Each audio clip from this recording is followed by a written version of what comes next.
Hello, and welcome to episode 30 of Spreading the Nerd. I'll be your host today because Clint is doing adult things today. But joining me for a very special international episode today, we have Silcanit and Alex Segovia. How you guys doing? Well, we'll start with you, Silcanit. How's it going? Doing really good. Like it was a bit of a weird week at work, but ended up okay. And we have so much games Yeah. Yeah, we know. between Next Fest and all the new release and Wilds today. Like I don't understand people complaining.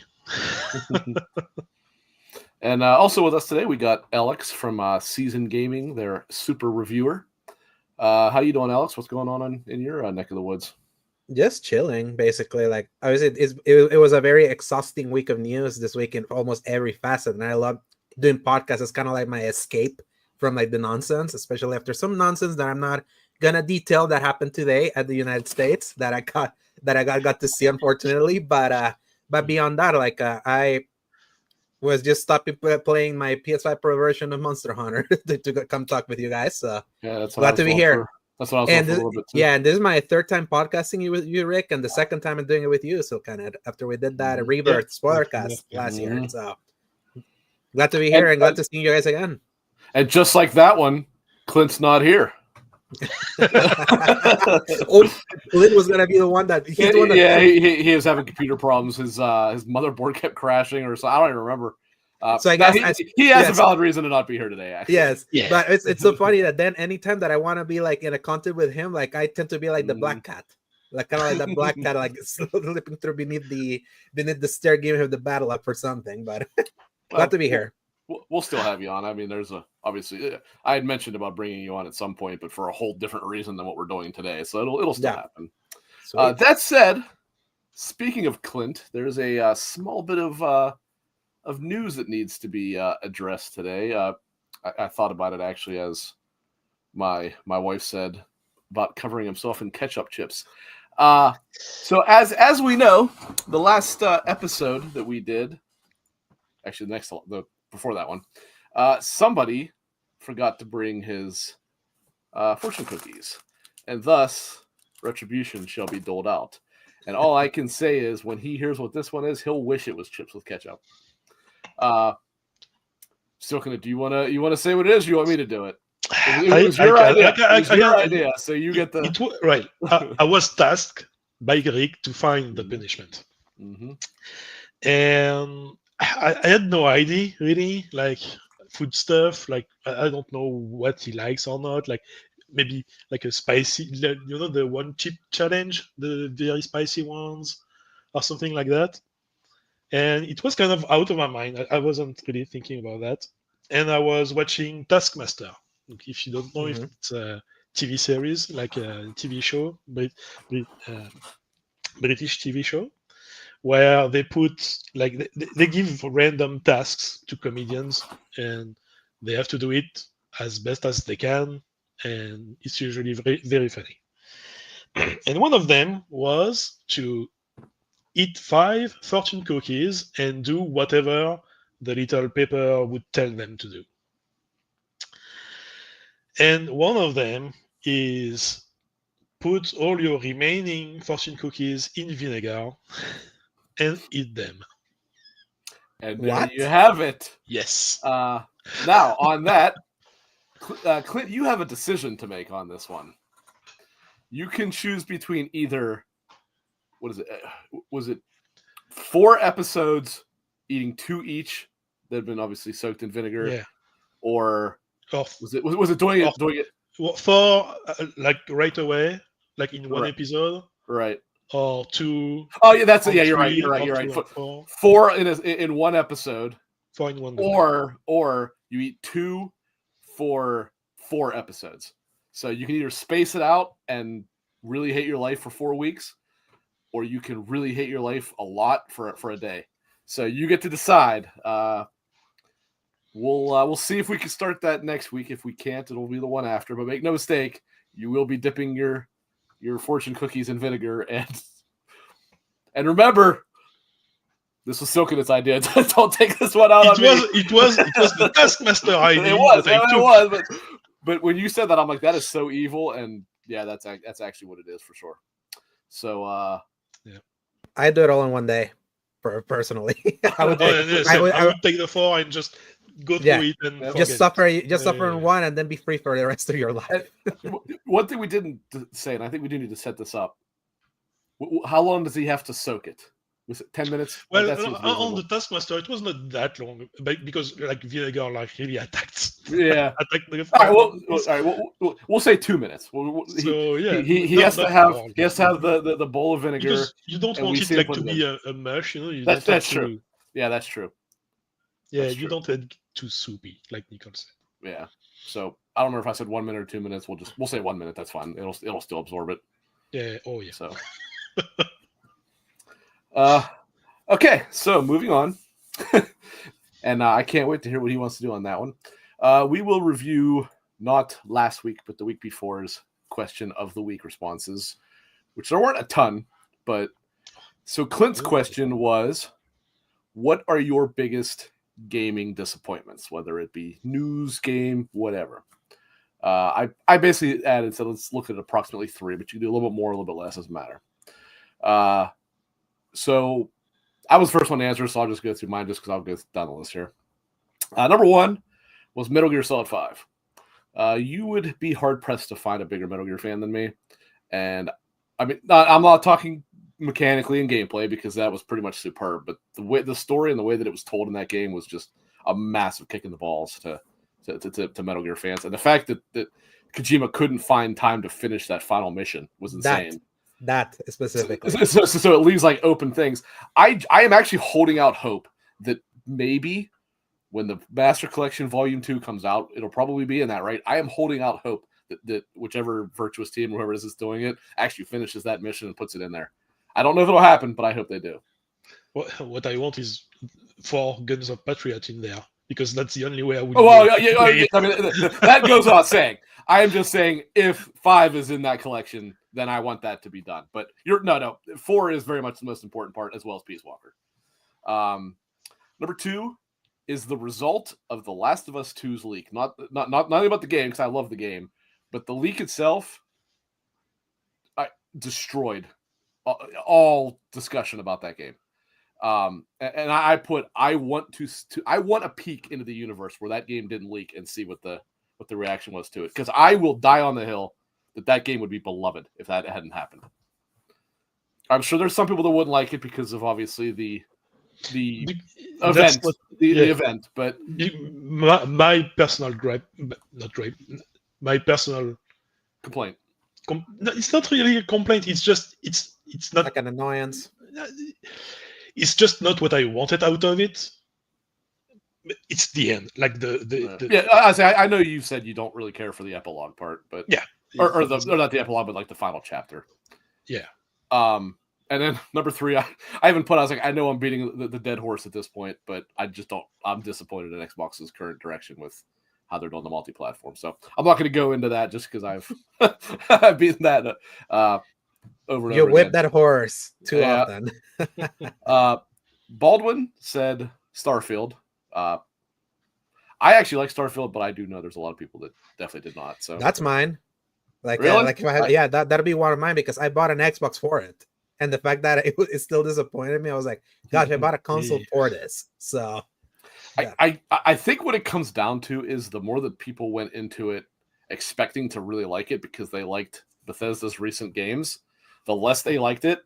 And I hated Fallout 4, which we'll get to that in 1 second. And I did not like Skyrim. So I went into it thinking like, well, it's something different. Maybe I'll like it better. And I actually did like it because of that. So I think that kind of plays into it. But I do see people's complaints. There's definitely a lot that they should do differently. To me, it was like, do I even really like Bethesda? Because other than Fallout 4, I've never beaten any of their games. I always burn out on them. I've never beaten any of them anyway, but I don't play them to beat them. I just play them to play them. But I get your point. That's what I came out of Starfield, because I liked Skyrim enough for the time it was. Fallout 4, we'll discuss in a second. And I was like, Starfield, okay, they go sci-fi, they promise a lot. Maybe they changed their formula or something. And no, it was still more of the same. with the same problems that I had. So maybe I'm not that much of a Bethesda guy. I think you make a good point there, Alex.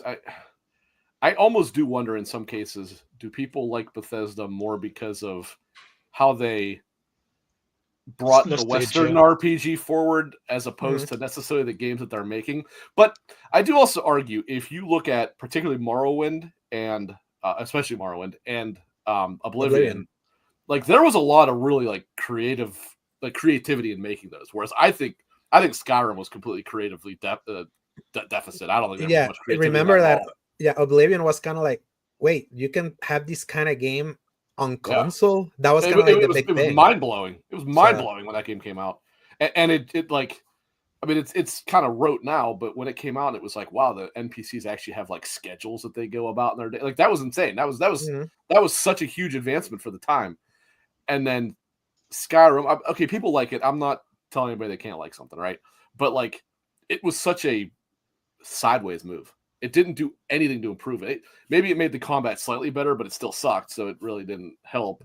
And, yeah, less floaty. Yeah, and Fallout 4. Speaking of Fallout 4, Silcanit has Fallout 4 as his one and only entry. Yeah, because it was the first Fallout I played. Like I knew of the franchise, I knew what like of the setting, etc. But I didn't play 3 and New Vegas, and certainly not 1 and 2 that are. Yeah, I never played those ones myself. They are another beast completely. Mm-hmm. So I was like, okay, I'll go try that Fallout 4. Like Skyrim story is not like the best, but it holds its own. Like it's okay. And I didn't even get out of the vault, and I knew everything the story had for me. It was very predictable. It was so predictable all the way. It's like I had no moment of surprise anywhere in that game.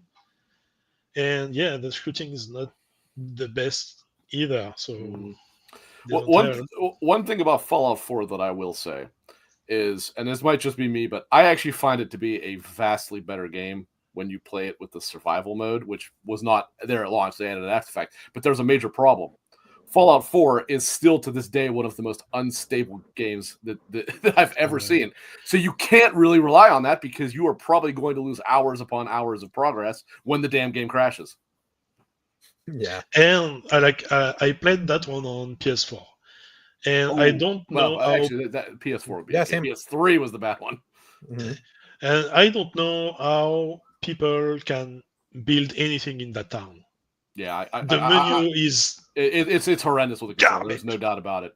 But that said, I actually thought in terms of the shipbuilding, I didn't do as much of it in terms of the like outpost building. But I thought the shipbuilding actually they did simplify the controls a lot better in Starfield. No, and that actually worked. But is quite fun. Yeah, like, but you're right. You're right. Like I even said that I was like, I like the idea, even if it shouldn't have been the major focus of Fallout 4 that it is, but that the control system just simply did not work for it.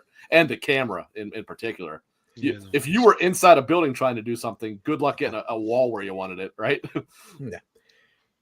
I have one. I don't know how controversial it will be here, but because I've been thinking about like, what was a time that I felt really disappointed? And to me, it was actually Uncharted 3. Ooh, I love 3. But because of this, can we curse here? Yeah, try not to go too crazy. But okay, more like F you, Greg Miller, for giving that game a 10 out of 10 for raising my expectations so high after Uncharted 2. I was like, it's my third favorite game probably ever. So me, a game that IGN gave a 9.5, then suddenly it's like, oh, the next game now that's a 10. After that game was like so high, I was like, oh my god, I'm gonna experience something so life changing. And then I played it and finished it. I was like, I like 2 better. See, gosh, I really ruined funny enough, that was the first time where I was like, I'm not gonna 100% rely on reviews anymore. I'm gonna rely on what I think. And obviously that led me to being a reviewer eventually, like years down the line. But it was like that was one of those disappointments that I feel the review hype cycle like hyped it up so much that then by the time that I played it, I was like, no, like 2 is better. But then I replayed it and I liked the game. But I'll never forget that first time experience going through it because I had that being like, this is a 10. Like, why is this so hard? Like, why is this garbage shipyard level where you have like the turrets aiming at you like with laser focus, like without you being able to cover. It's like this is not well tuned like what I'm expecting from like an Uncharted game. So, and then obviously the flaming dudes later in there, I was like, gosh, these guys are so annoying. Why was this a 10? So that's always been one that I remember specifically that review, and that actually, funny enough, is what started me losing respect for Greg Miller as a reviewer. And it's funny that after that he stopped reviewing many stuff. That's what's so funny, because then eventually he switched to his like camera persona. But that was more like, that's not a bad game. Like in fact, I feel that game has aged really well. Like I would say better than 3 in spots, better ending than the Lazarbridge boss fight. But I'll never forget that feeling rolling credits, and I was waiting for that 10 out of 10 moment. And I also had the problem, there's something that I don't do anymore.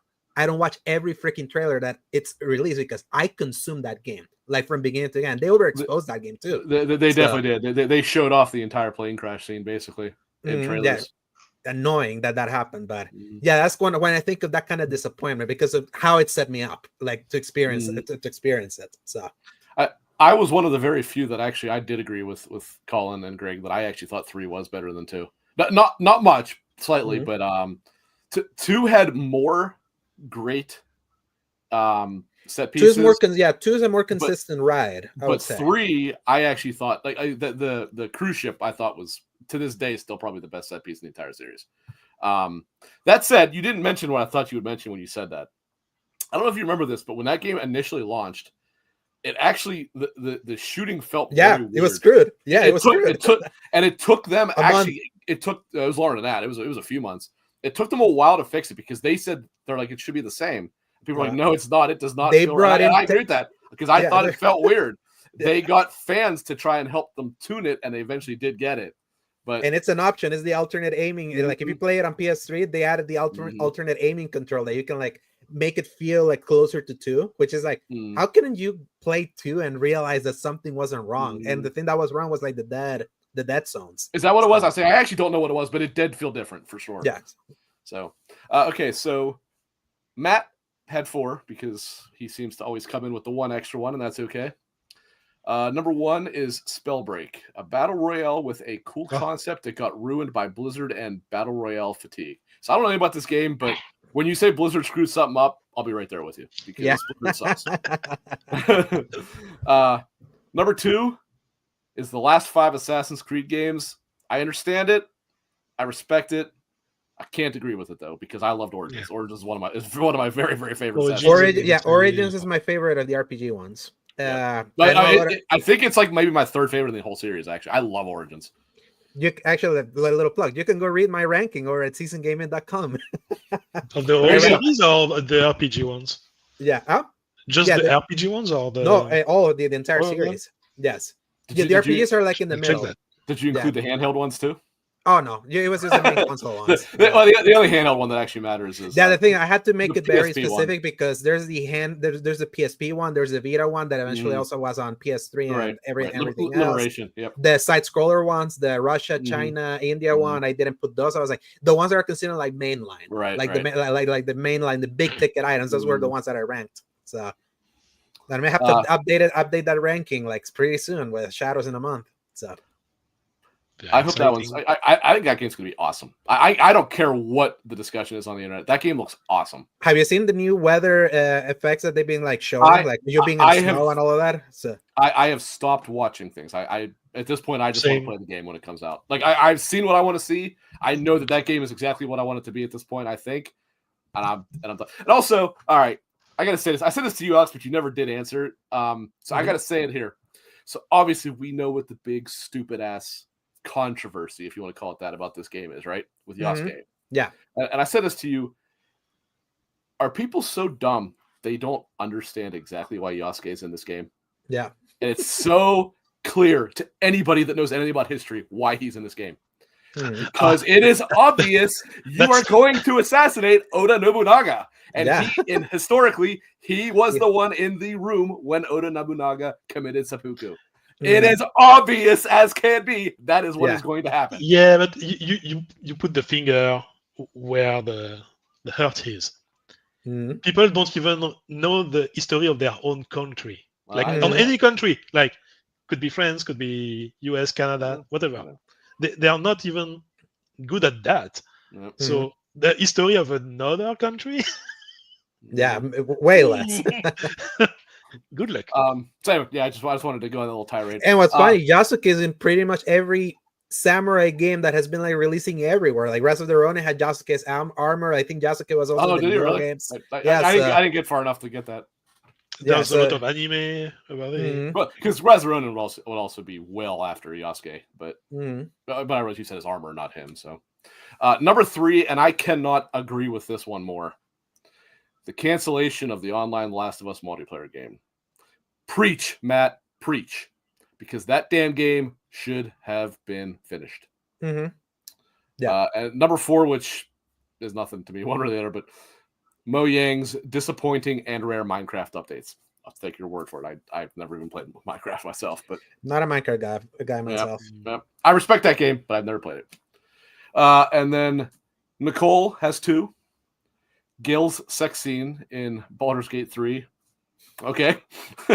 It's an okay one. Not enough bear? I don't know. No, it's more of an astral plane, kind of. But that's also what you get for not romancing Karlach. So they should all be bad except for Karlach, just saying. And then number 2, the Sims Medieval does not exist for console. She's a big Sims fan, so I get that. Well, that's all we got for those so far. So just wanted to read those off while we were there. Let's jump to what we're playing. Alex, I'm going to save you for last because you'll have a lot more to say about Monster Hunter than either one of us. But Silcanit, why don't you start us there? So today, like just 2-3 hours ago, I finished Avowed. I wanted to finish it before really jumping into Wilds. So I can have like one big main game, AAA stuff at a time. So I played that like over the course of the week. It's okay. I like it.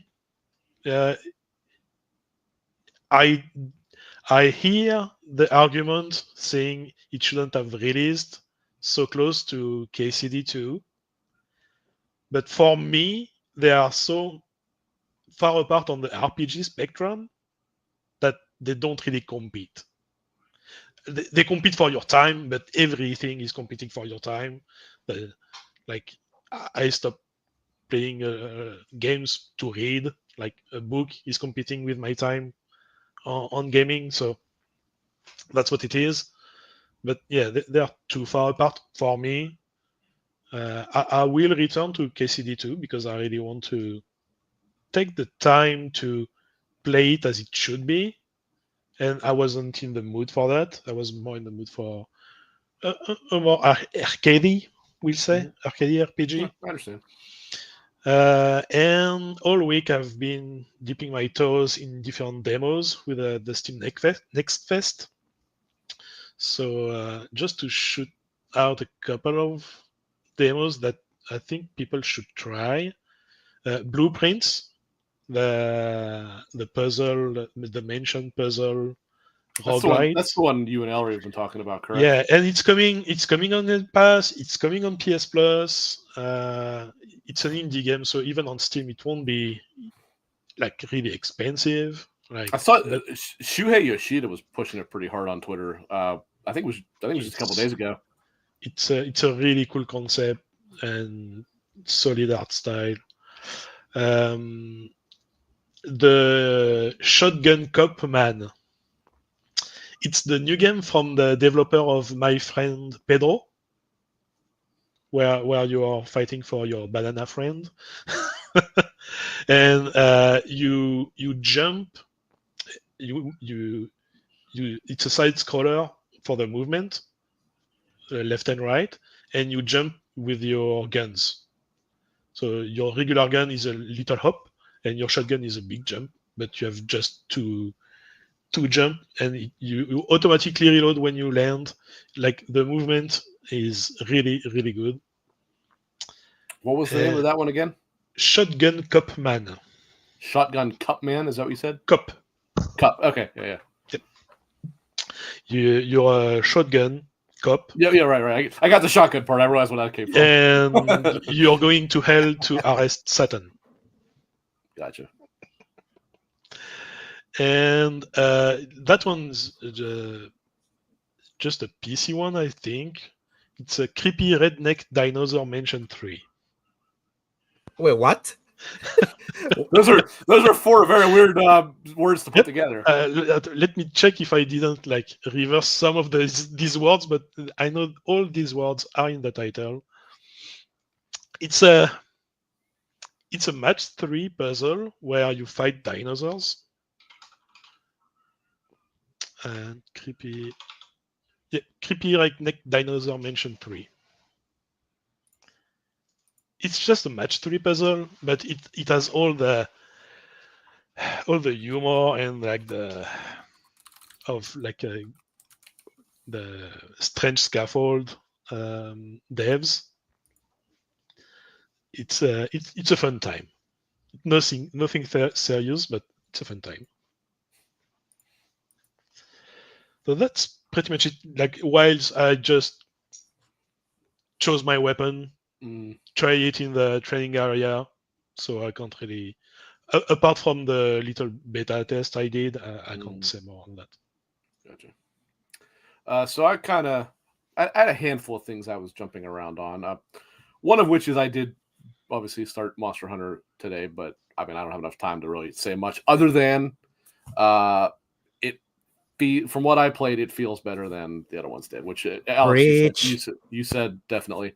I know some reviews of people that have played the series aren't a fan of that, which I find odd. But what little I played, I'm it does not feel as I don't even know how to describe it. Just stiff isn't the right word, but stiff is probably accurate. It doesn't feel as clunky, I guess. It's yeah, clunky. Yeah, that's how I describe Monster Hunter. Yeah, it still has the same fairly restrictive style movement and aiming and all that stuff, not counting the focus mode or whatever. But it feels better. It just feels like it's made for the controller as opposed to an Atari joystick or something ridiculous like that. So I won't say too much of that. Like I said, I'll leave that to you to discuss, Alex, because you'll have a lot more to say. But the couple other ones that I've been playing very briefly. I kickstarted Chernobylite 2. I actually liked Chernobylite, so I was like, what the hell, why not? That's why you were playing it, because I saw it's coming out next. I know there's a Chernobylite that's coming out in a week. So the early access, yes. But if you kickstarted it, you got the access to it I don't know, 2 weeks early, whatever it was. As well as I got to play a demo, which I thought they said the demo was only going to be for Kickstarters, but they ended up releasing it during Next Fest anyway. But it doesn't matter because they released early access the next day anyway, so it didn't matter. But yes, that is what I was playing. I have not played enough to really judge it, but it's interesting. So in the original Chernobylite, it was kind of it was, I want to say 7 or 8 separate maps, right? You would start at your base, and you would look out, and you'd be like, all right, I'm going to go to the cooling towers. I'm going to send this guy to Pripyat. I'm going to send this guy to the Red Forest. I'm going to send that guy to whatever, right? And you'd kind of work that way. This time around, it's actually a bit more of an RPG. It was kind of an RPG before, but not as much. But this time, according to what they claim, the exclusion zone is one giant open world, which is cool. A lot of people were comparing it to Stalker, which I'll get to again in a minute. But they even said they don't consider it to be a Stalker-esque game at all. They consider it to be much more along the lines of, I forget what they said. They may have said Mass Effect and stuff like that. I can't remember. By the way, Rick, just as an aside, it's funny having you as a friend in Discord because I see how often you rotate through games. It's so funny. Oh yeah, I'm insane. The activity feed is never the same game. Yeah, especially on the weekend. You'll notice on the weekend, I can't play the same thing for more than 2 hours, and then I got to play something else. But I have actually narrowly focused it a little bit better recently. You probably saw me playing Devil May Cry 5. Since I wasn't feeling well, I did not want to play Kingdom Come, and so I was you want that comfort game. So you got to I wanted something I could kind of turn my brain off, and I actually forgot that playing as Virgil, the final boss, is insanely difficult. Dante is so much harder to fight than Virgil is when you're playing as Dante. But I digress. The main 2 things I've been playing for sure, though, have been Kingdom Come, which, I mean, I've pretty much said what there is to say on that. I think it's As I said 1,000 times, I struggle to imagine that anything is going to overtake it for me for Game of the Year. I think it's pretty clearly going to be one of the 2 or 3 best games of the year, almost objectively, and for me, it'll probably be my favorite. Before I even say anything about Monster, before I even say anything about Monster Hunter, I did play a little bit of Kingdom Come until you're basically. I played until you're being taught to do alchemy, just to give you an idea how early I am. And even then, you basically just got to where you were given freedom. Yes, and even then, in the little that I played, I was like, why isn't a Bethesda game like this? Exactly. This feels like like what I expect the next generation of this kind of game to feel. It feels very. I said it in my show. It feels very tactile. It feels very. It feels so lived in a way that I feel a lot of this kind of RPG usually doesn't. And to me, it's wild that it's one of the few games we get nowadays that it feels like I could ask you, be like, do you kill the 2 guys that come to your house looking for the guy? Do you kill them? Like I've talked with people that scare both of them away or only killed one or talk them out. Like being like that. I'm like, that's cool because we don't get that kind of game anymore because it's so damn expensive to do that kind of game. It is truly incredible what that team accomplished. Whether you like the game or not, it's irrelevant. You cannot Ains was mentioning about how some moron replied to things. Well, that game's stupid and boring, and it's like well, you're an idiot. I understand if you don't like it. That's fine. Like it's not a game for everybody. I understand that. But if you play that game and you can't look and go, this is like Hoag's right. This game is generational. Like this is truly one of the most impressive games of this generation. One of the rare Hoag wins.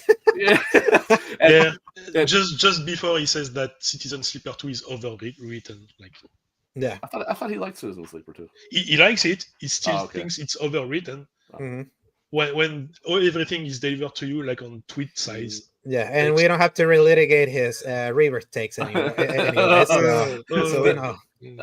And then the other thing that I've been playing, I dabble a little bit of Valve, but I don't have a ton to say there. I played a little bit of Avowed, and I'll say that I intentionally played that first more than KCD2 because I knew that even in the little bit that I tried of KCD2, I was like, this is ruining Avowed for me because they couldn't be more different in there. Like one is trying to be more of a simulation with the way it sets up its gameplay. The other one is more of like an action RPG, but in presentation and feel and everything, you like Avowed feels cheap. It unfortunately does feel cheap, and I wouldn't mind that from Obsidian, but this is first party Obsidian. And yes, they have gone out in the whatchamacallit, the kind of like the interview circle to explain, it's like this game took 6 years because originally it was supposed to be like a Skyrim meets Destiny, like it was going to be like a multiplayer game, but then got rebooted and then got rebooted again when it had like double reboots. So it was like, moving away from multiplayer and then back to single player and then rebooted into something the smaller, more outer world style of RPG that they made. I'm like, yes, I know you made that kind of game. It's to me, I judge you a little differently now that you're like on a first party Microsoft game. And yes, I feel a lot of the world, it's very colorful. I like how it looks at night. I like when you're like on camp and you look at the sky and it's very purple. I'm like, there's some beauty here. And I do like a few of the characters. I like that Kai, I think is the name of the green skin one, that it's basically Garrus from Mass Effect. I feel like you can really waste time you can waste time just speaking with him and getting deep into lore. I'm like, this is what Obsidian does best. But compared to like KCD2, I don't know why, like it just feels like a level beneath what I would what I would have wanted out of like a game that had more of a backing. But that's just the Xbox Xbox first party situation in general. So, well, unless you're Indiana Jones, which I loved. So like I kind of want to jump on what you said, like Obsidian, now that they're first party, like you consider them to a higher standard.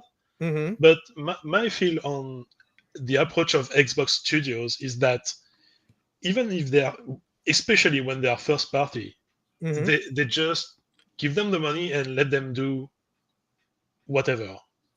So I don't see why we should expect more, like a higher level, just because of that.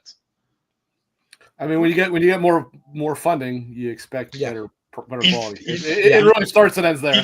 But that joins to like the Travis' opinion of Avowed, Mm-hmm. it's the ambition of the studio Mm-hmm. that comes in play there. Sure, Yeah. but, And but if they don't want to and they don't ask for it, they won't get it.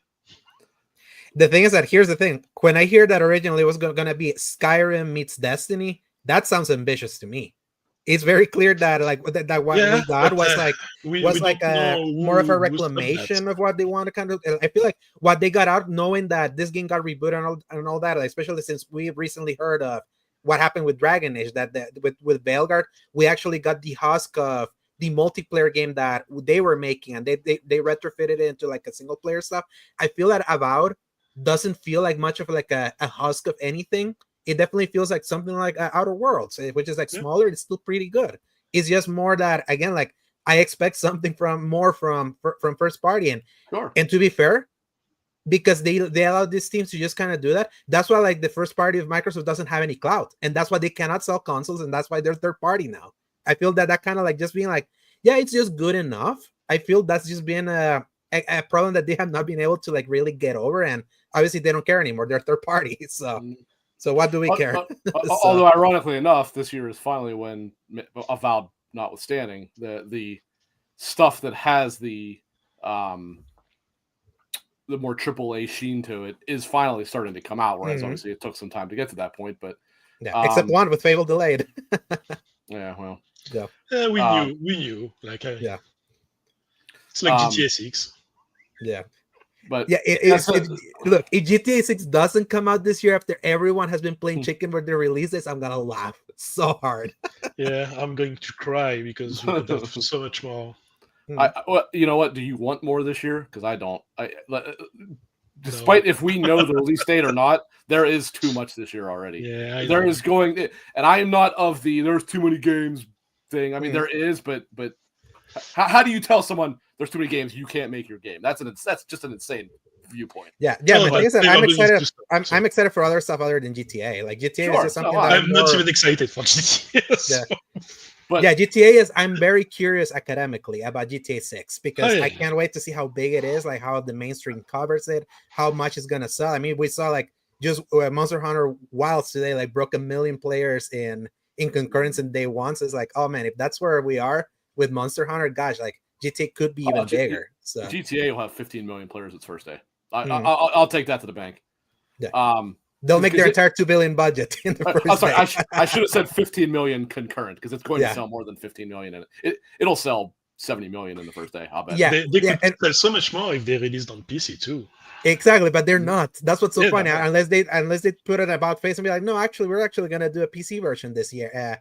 Because they usually stagger. It's like we'll know how it did because Rockstar and Take-Two are gonna like be very forthcoming about it because they love flaunting their sales. That is a very strange decision. I really thought this one would be the first time that they did it.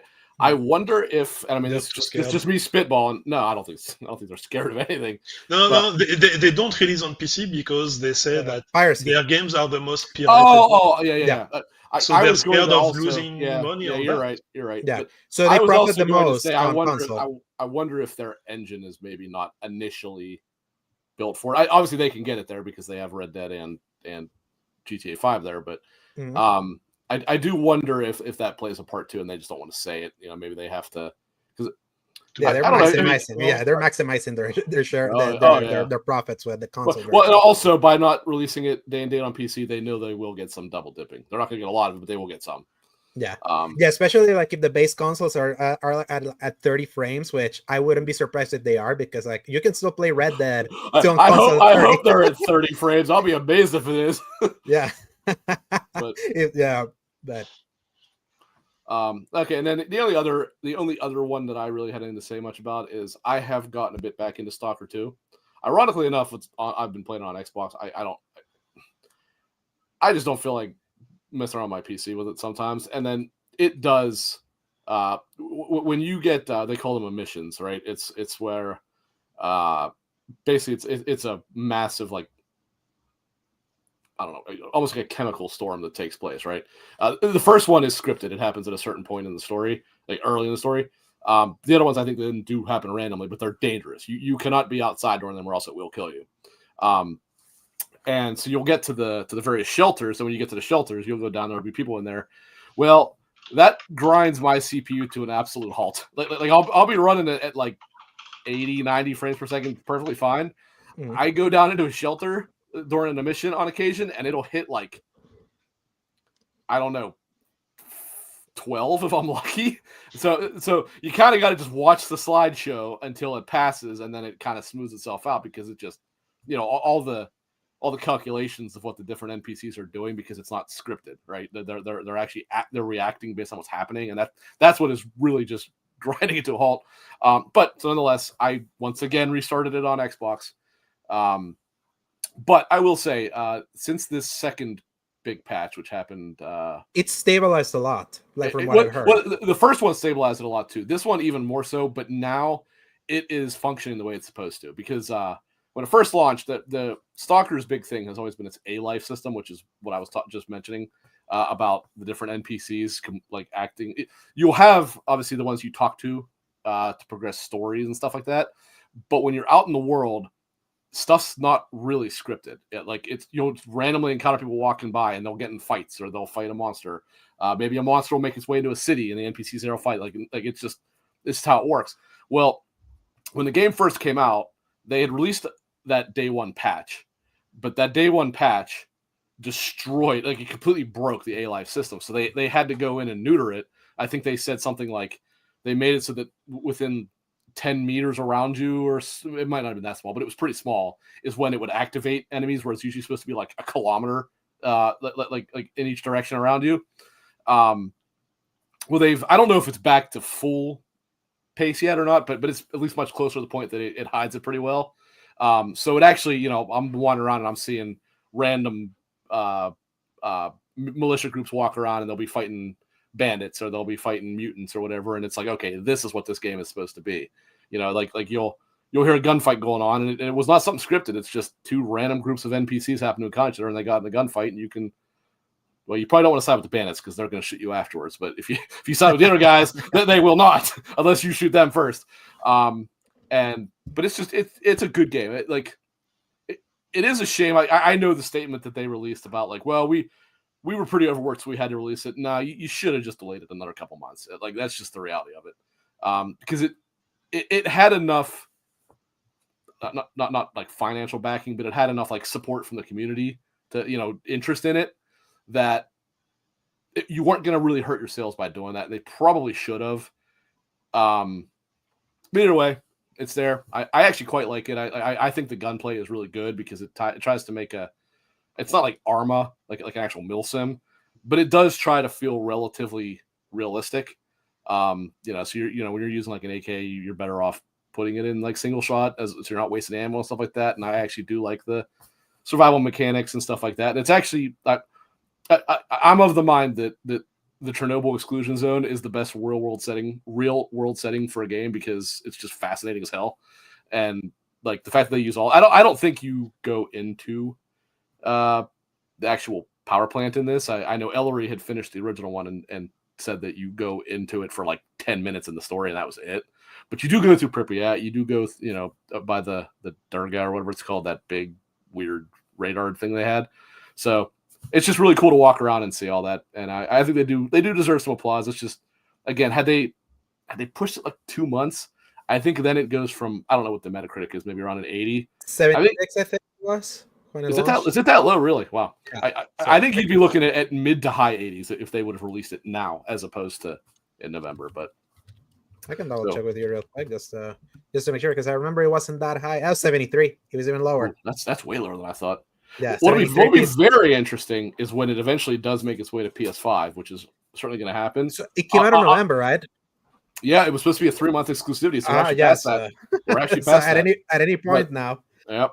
I think the Pro will make that game sing. I think it'll run, because it actually runs relatively well on the Series X as it is. I think the Pro will make it like, oh yeah, this is. Who knows? I may end up rebuying it one more time. I hope not, because I don't want to restart it again either. But I know that pain. But I'll bet you it'll be amazing on the Pro, and it is amazing on the PC if you have a PC that can handle it for sure. Yeah, I have a 3060, so nope. So. Well, actually, your GPU at might low, not be at maybe mid low. Your CPU might be the problem because that game is a CPU hog, and that's my problem. My CPU is a little dated. So, all right, Alex. So you're up. Whatever you want to say it before you talk about Monster Hunter, and then we can go into that. I would say like beyond Monster Hunter, I've been playing a lot in this thing.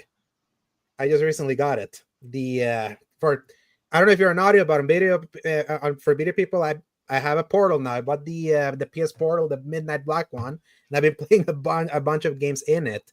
And gosh, it's like that thing is way better than I even expected. There it is. I consider the white one because I have everything white. Yes, everyone. I have it, and you know how much I played of it? I didn't know you had one, Silcanit. Less than an hour. The hour, yeah.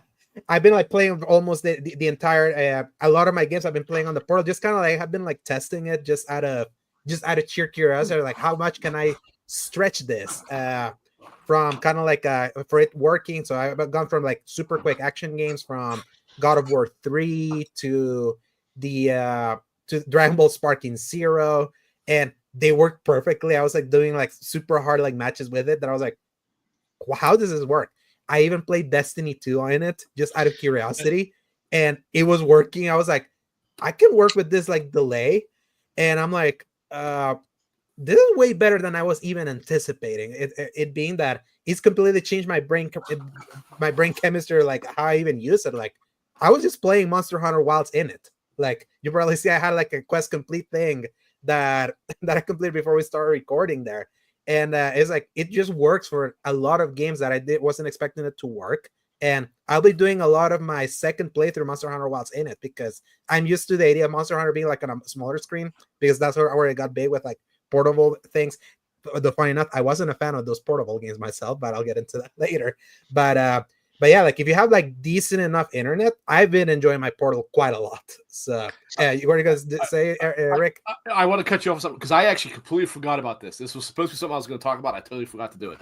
So this has to do with the Portal. That's why I thought about it. I got something. You had seen me talk about this on Twitter. The charger, right? No, or something like that. It's a pillow. But so I don't play a lot of handheld games for numerous reasons, but one of which is because when I hold them up, I have my arms or my neck, like yes. So you can't win.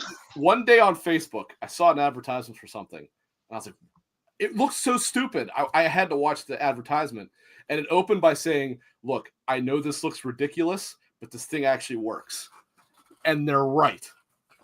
This is it. Okay, it is called the Mechanism Gaming Pillow.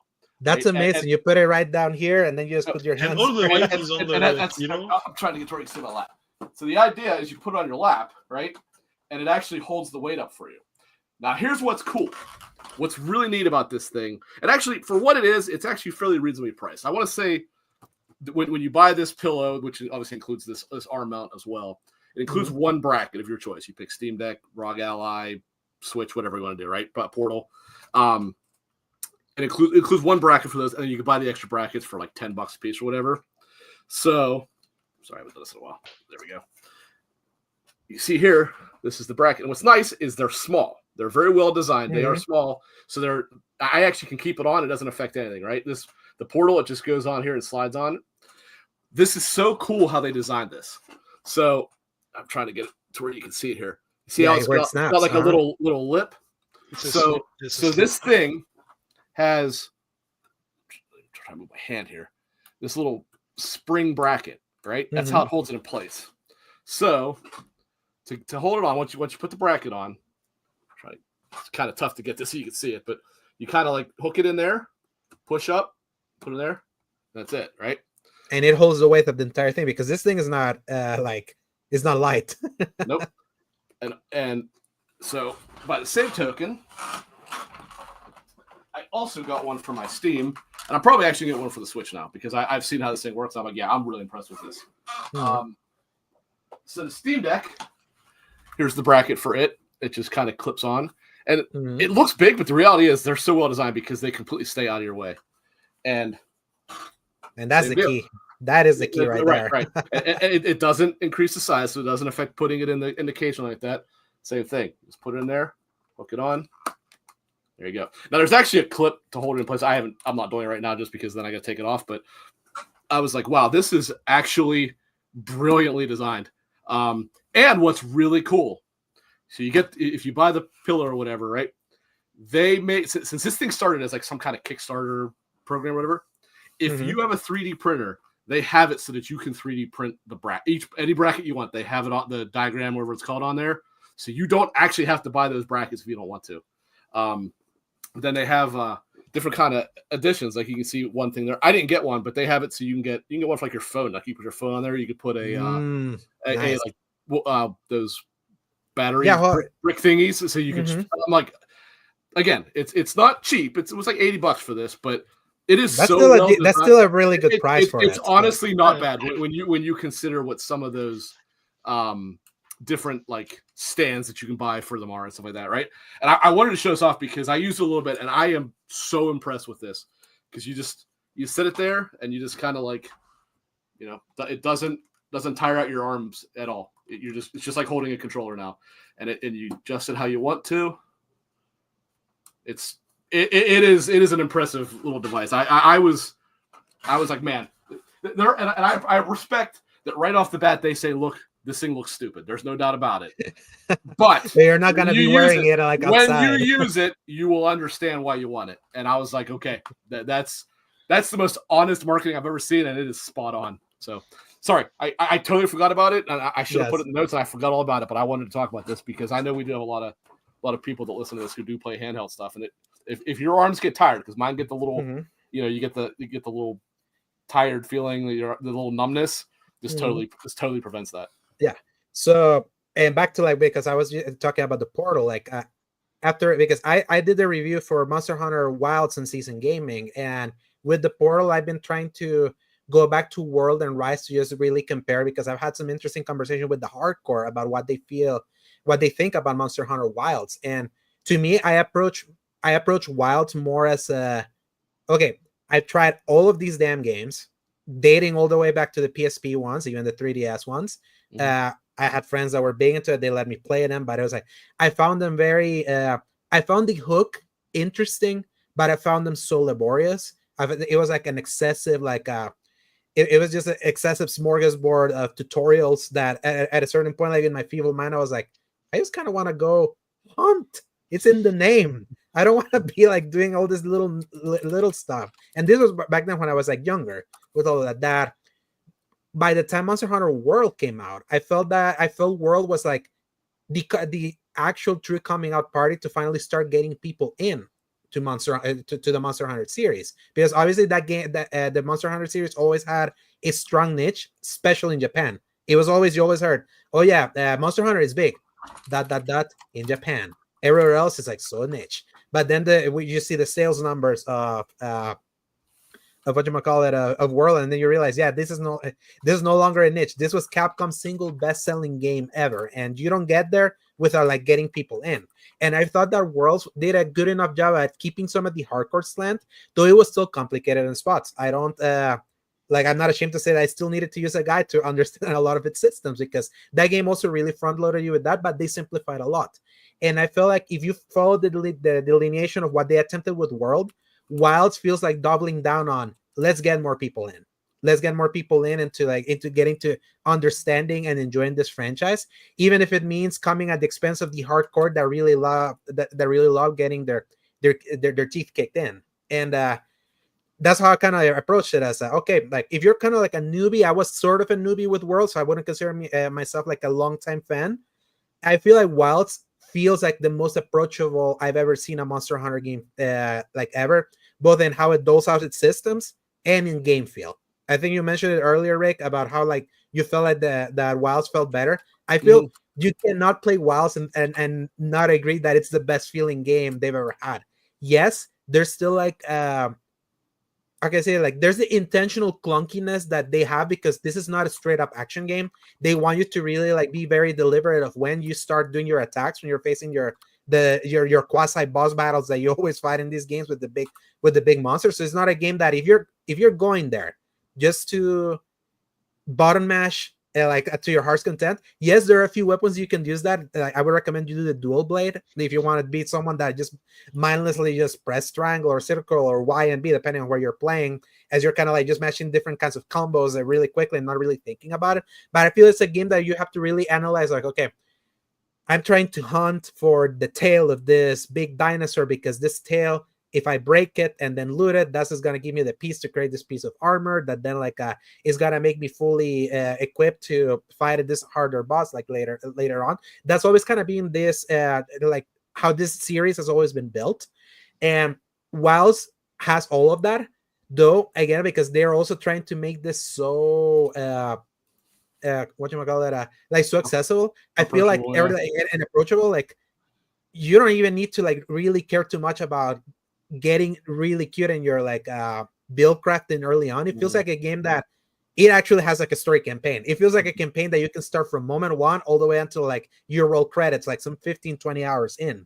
So that feels like the easier way that they've been able to onboard you, because they're putting out more emphasis on like a narrative that if you play World, you'll notice that characters don't even have names. Now everyone has a damn name in this game. There's Alma, there's like Gemma, there's like Gemma's Olivia.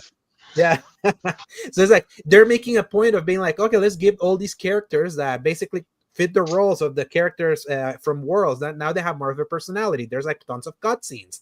There are walk and talks in this game where you're like literally just like chilling in your secret talking, and they're telling you about the world, and you can like just look around and hold the left trigger, and it kind of tells you more. It's like they're like finding a way to ease you more in to kind of get it, and through that story, then eventually be like, okay, now we're introducing this mechanic. Now we're gonna introduce this other mechanic, and so on and so forth, until then you reach like the end game, where then it just goes, okay, now we're starting full on Monster Hunter. And the thing is that from what I saw both in World and I tried Rise 2, they front load everything at you.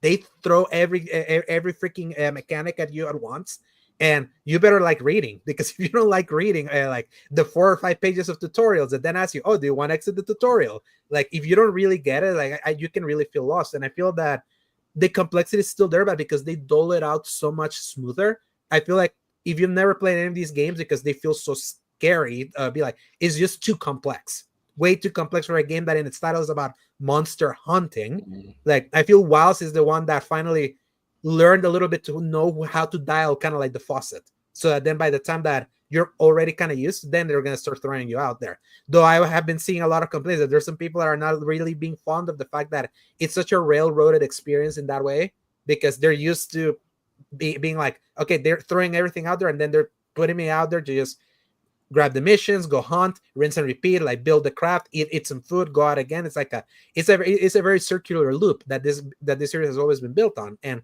that is still here in the series. It's just more now. There's more of like a pathway to getting you there, and I feel if Monster Hunter World got like 20 million sales in it, I feel like the way they've got it, they're gonna get even more. Just to just kind of get them in. It's pretty clear that's the direction that they're going, and they're not going to change it.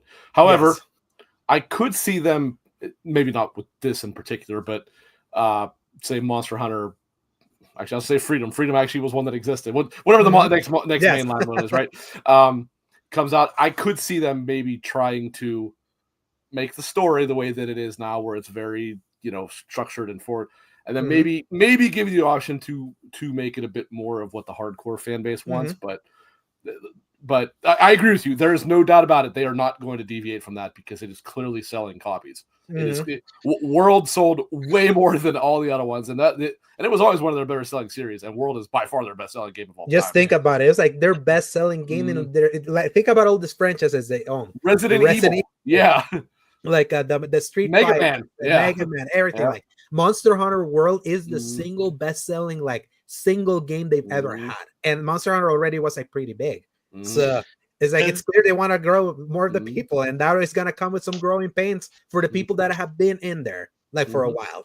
So they are not forgotten either by Capcom, because like before the PlayStation showcase we had, it was like to remind people that the game was coming out in a week or two, but it was also to reassure like the hardcore people that the title update 1 is coming like in a month, very soon, April.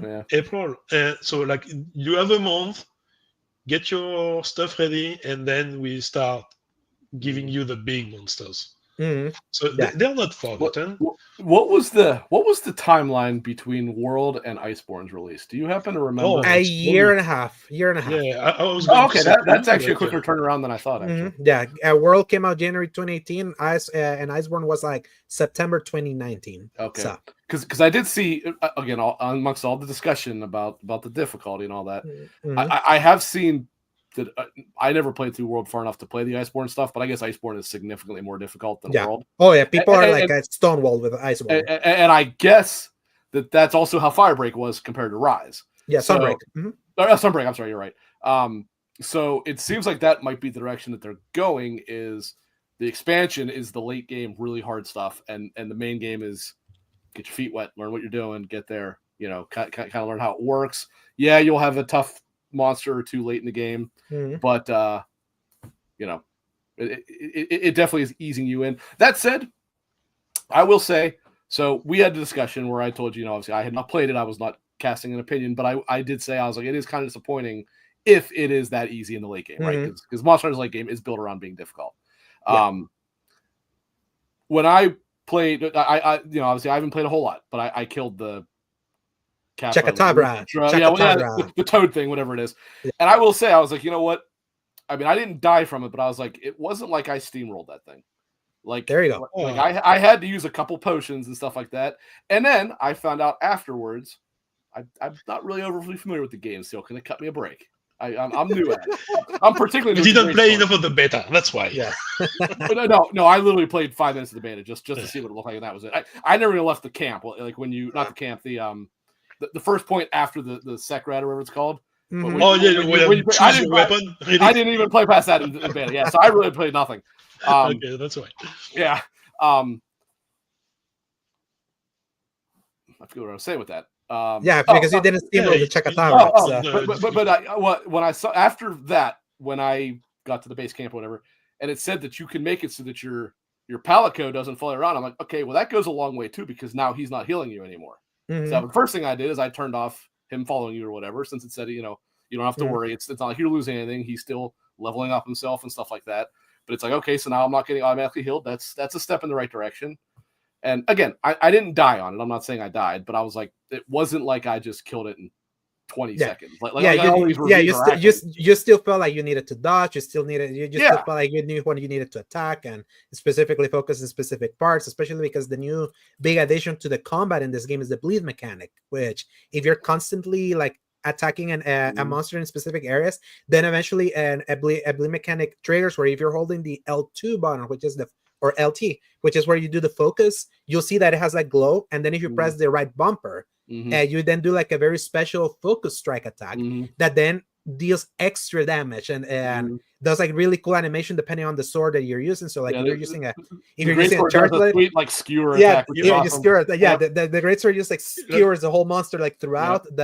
The charge blade turns into like a chainsaw that it turns into something, and then you just go. If you have the dual blade, you use your grappling hook to then like impulse yourself out, and then you start doing like circular attacks as you're like flying around the monster, just slashing it. It's like it's a really satisfying kind of like extra that they added to the combat, and it finally adds a little bit of visual feedback to I feel like I'm doing damage now, because obviously like Monster Hunter is known of you're just slashing at a monster, you don't have a health bar for the monster, so you're just kind of going and just hoping by just kind of using your own logic to be like, okay, I've been hitting it for a while, this monster should be going down. I would hope, and I feel like the bleed mechanic at least adds a little bit that gives you some progress. Like for example, like that has helped me like break up the tail of like, it's called the Chematrice, which is got the second big monster that's like a chicken dinosaur like rooster. I've seen it in the I haven't fought it yet, but I've seen it.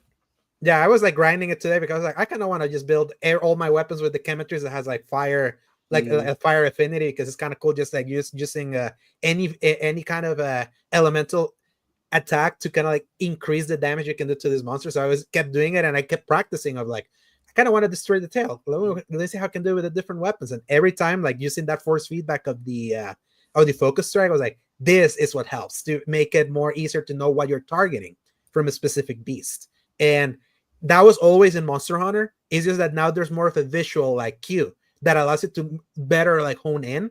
And I tell you, like, you will not be able to play Monster Hunter Wilds, use the focus mechanic, and then go back to like World or Rise and not being able to like redirect your attacks with focus. Because one of my biggest frustrations of Monster Hunter before was that because it had very weak lock-on mechanics, I always felt like I was swinging my big swords or anything, and I was swinging at thin air while your monster's kind of dancing around you and attacking you. And that, if you're not patient enough, that I usually found that really frustrating. And I didn't feel as much frustration with Wilds because of that. Like I'm okay with, like, even though I don't love the great sword because I prefer something that's a little quicker. I'm more of a long sword guy, especially because like you feel like you're freaking Sephiroth or whatchamacallit, or Virgil at times with some of those movements. That I like a little bit more speed with some of the like attacks.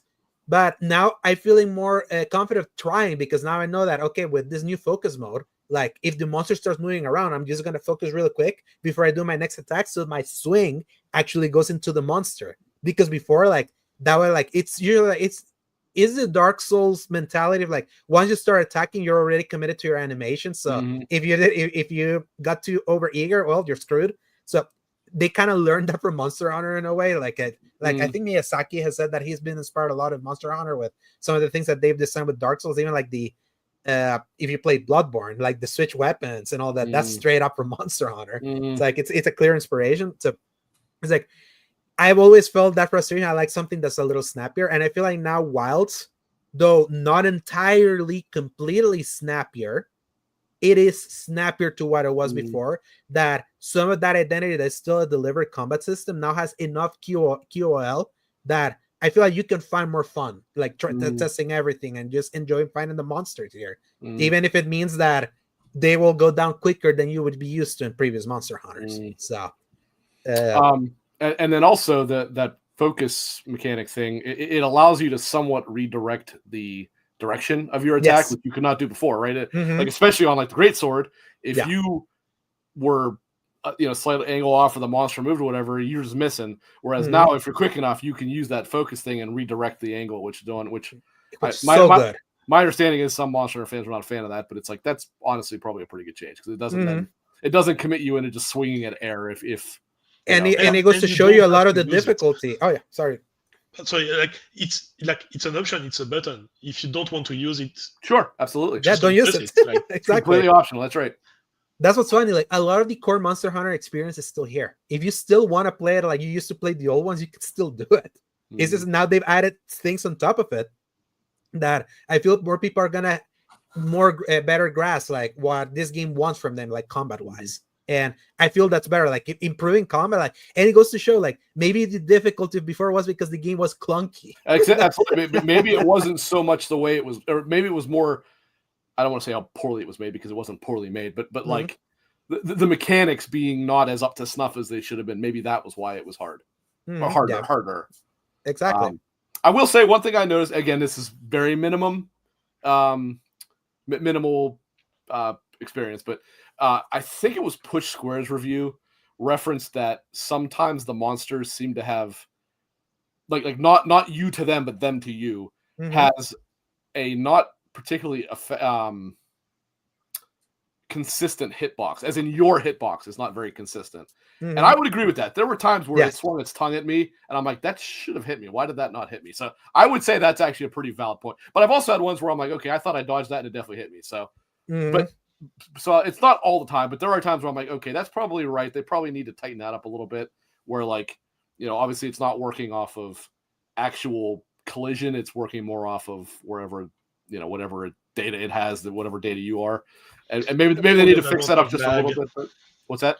That's probably an amount of lag too. Yeah, it could be. Yeah, it could be. But no, so I mean, so far, again, very early, but right off the bat, I'm like, okay, I actually like this. This has already hooks in me in ways that even World didn't. And I know you said you didn't care for the handheld ones. I did mess with Freedom a bit back on the PSP. Yeah, I've tried them. I tried all of them. It's because I didn't grasp them. That game you cannot do by yourself. It's just impossible. And I was always doing it by myself. So I was like, yeah, there's no point in doing this.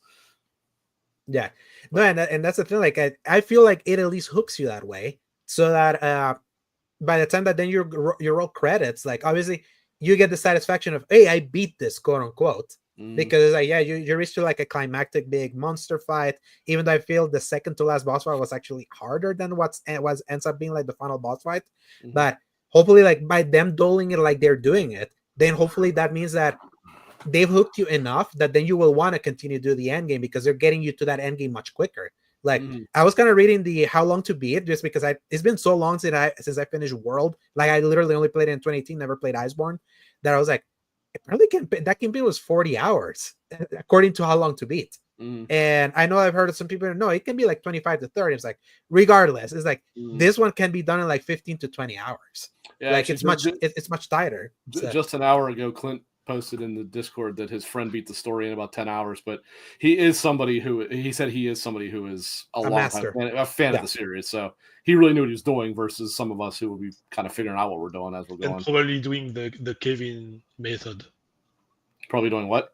The Kevin Ainsworth method. Oh, of skipping everything, not reading and not listening to everyone. Oh, he's someone like it's a running joke from XP. He just goblins. He becomes a goblin mode and completely disregards life to just finish something. If a game is 50 hours, he'll finish it in 25. It's usually a combination of playing on easy mode and reading faster than they talk. So he reads fast the text and just mash A. Yeah.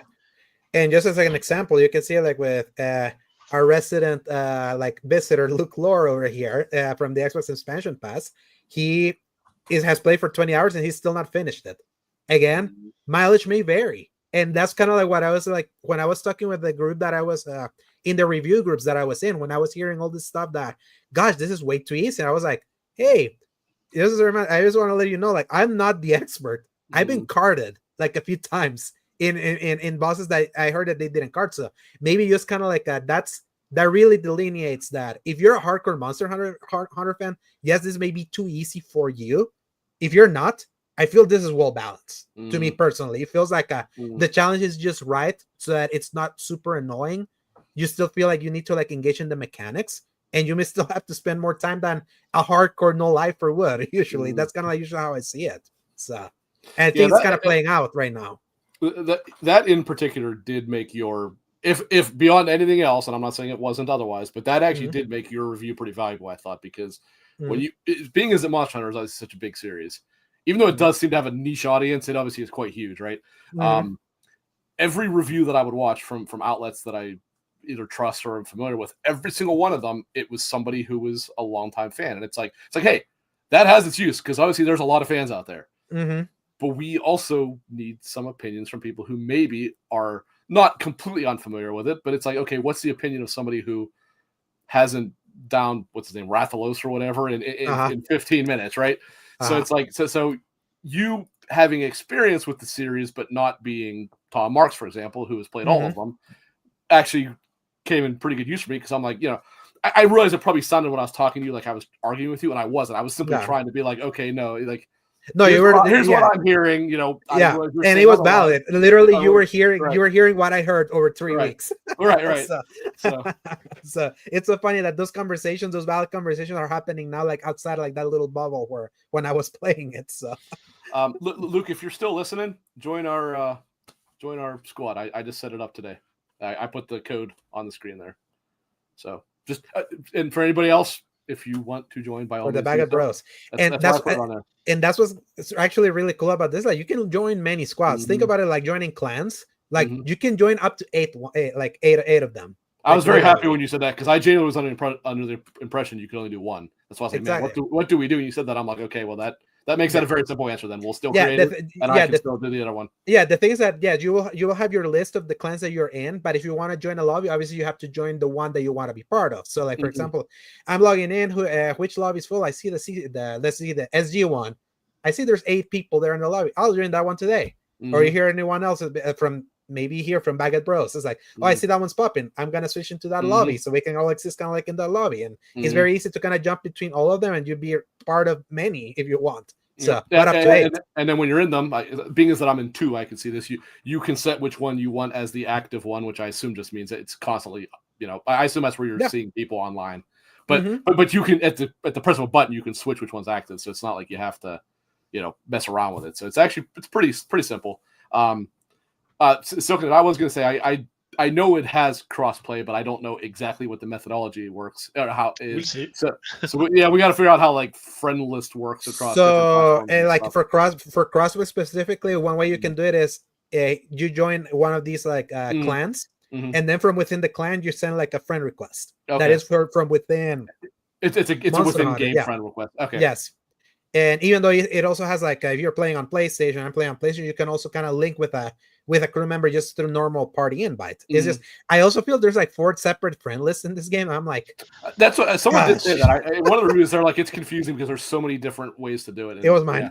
Oh, was it? Okay. It was mine. Well, I read your review because I just referenced it without even knowing that's what it was. Yeah, because I was like, look, this game has like cleaned up a lot of friction. It's still like complicated in spots, but I feel it's easier to kind of grasp. Obviously, for some people, it can be a lot for many, but I feel the multiplayer side of things is where it's kind of ass backwards in a way that I'm like, okay, you're trying to make this a more seamless online thing where you can have lobbies of 100 people at once.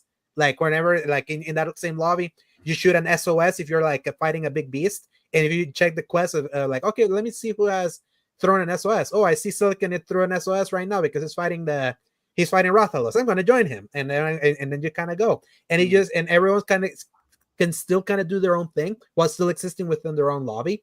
It's just there's a lot of lobbies here. There's your Hunter Friends ones, there's your Squad ones, there's your Outside Friends ones. That is like they could have just maybe just have 2, the ones from your console and the ones from the game. You don't need 4 separate ones. Come on, Capcom. Like I know you've done online games. I played freaking Exoprimal. Like that was much simpler than this. So it's like you could have made this easier. So it's so weird that even similar to to the Dark Souls series, they can't quite like make like just multiplayer just something like it has to be so obtuse in some way. So but I digress. You mentioned about FromSoft. Something FromSoft could learn from this game though is you can pause it. Yes. If you're online single player, you can pause it. Yes. Such a crazy concept, huh? Yep. You can technically pause on. Yeah, I know. You go into like you have to like menu to sub menu. You bring up like the menu explanation or whatever, and it pauses it. The help menu in your menu. I just don't understand why they want like just make it that you can't change your equipment. Make it that you can't do it when someone is in your game. That's all you have to do, and then you can pause otherwise. I don't understand why they're so averse to it. But it is what it is at this point. Hey, at the very least, Night Rain is a little bit more traditional with how people can team up there. It's like it feels like a more traditional multiplayer game, but that's just Night Rain. They still use their weird like password lobby stuff for friends. Yeah. And also something I want to add, like for this review, I reviewed it on Series X. That's the code that I was given, and I would say like if you played the beta, especially if you're on console, that beta as you did the performance mode, it looked like probably the blurriest, most baseline looking like for performance mode, like in Planet Earth. When then you switch to like the retail on a base console, which is either Series X or just base PS5, the performance mode was slightly better, but it's still pretty blurry. It reminded me a lot of base PS5 Rebirth from last year. That I was like, oh yeah, I can kind of see it. This is really blurry, but it's running well. It's running well. It just looks too blurry. And I feel there's like a grandiosity to the monster designs and some of the worlds that are not done justice with so much blur. I'm now playing it on PS5 Pro, and it's night and day. It's like even the weapon models, like they actually they were kind of crap before, but they actually do look really nice in this one.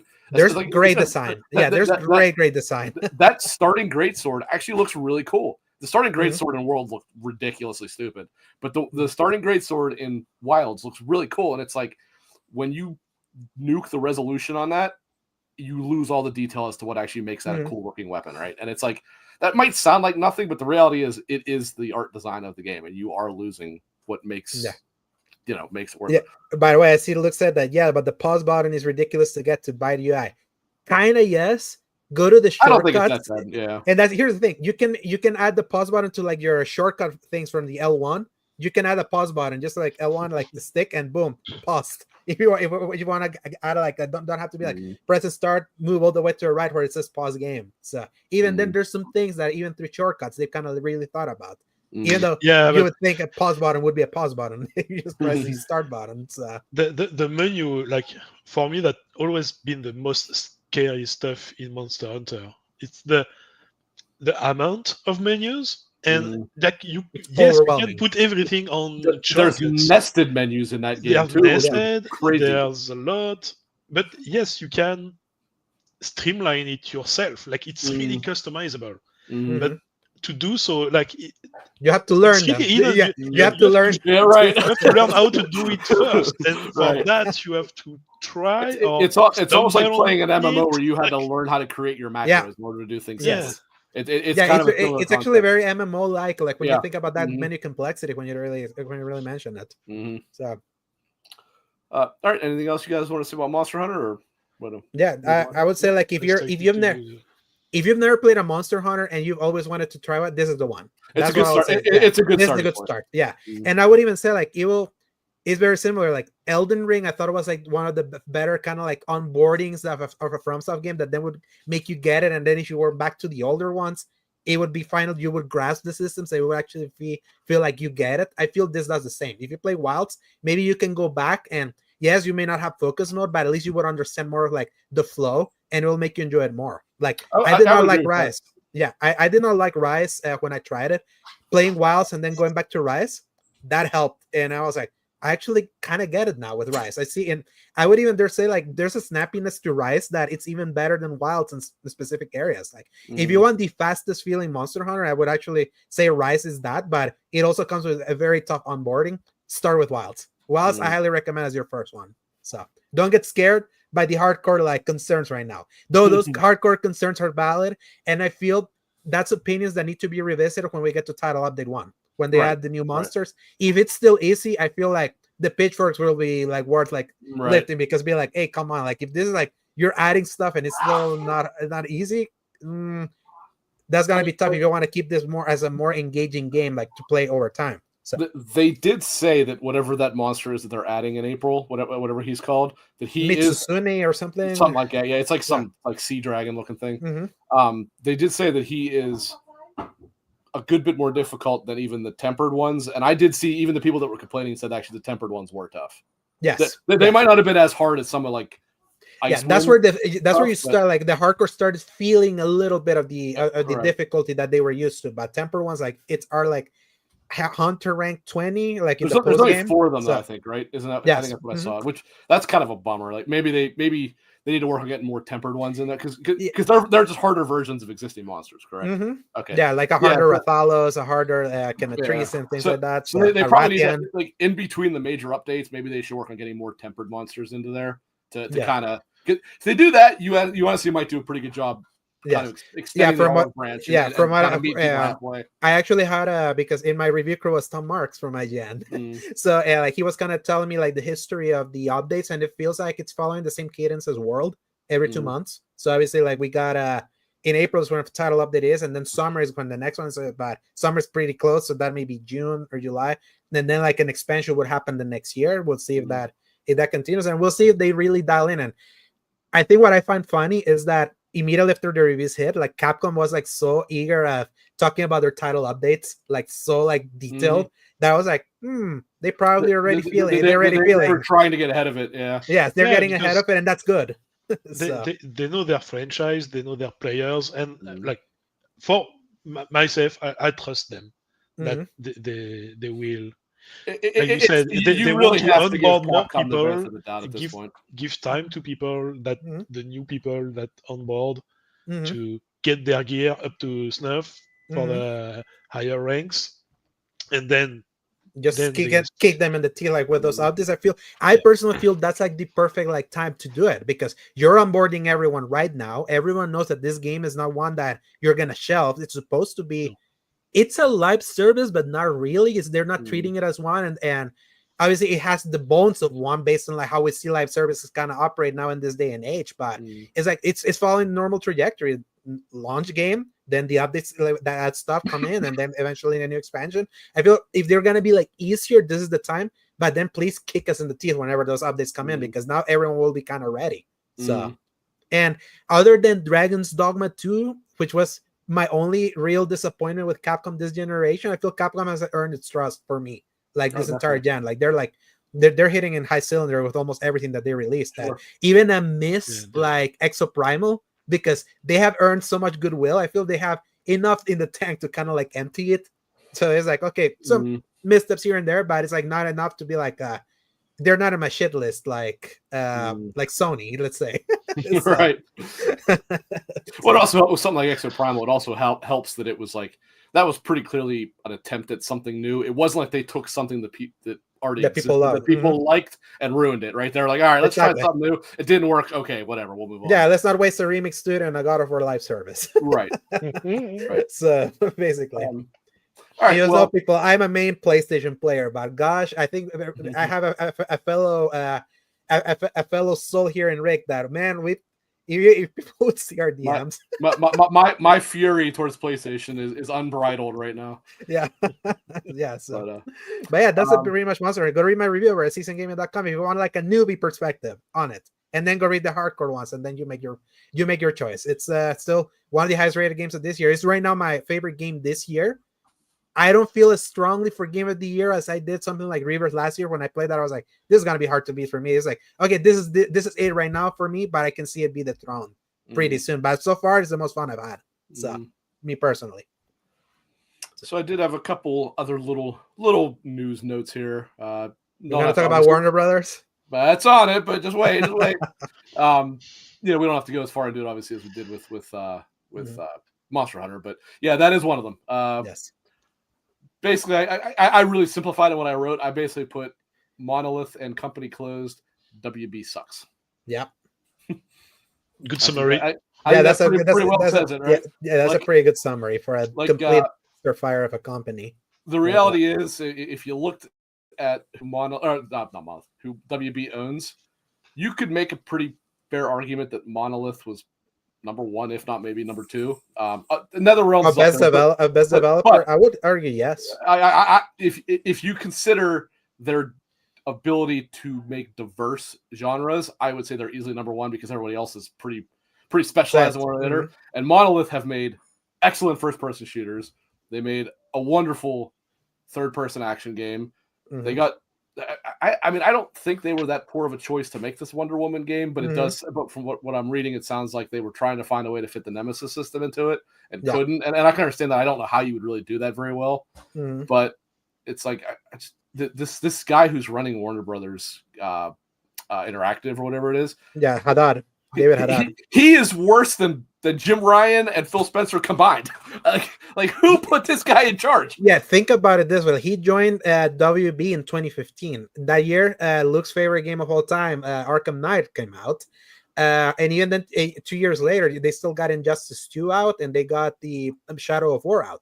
But since that guy joined in, and those projects were obviously already like cooking, they were far through it, correct? Yeah, they were far through it. Then see like how like the development pipeline of that entire publisher completely went kaput.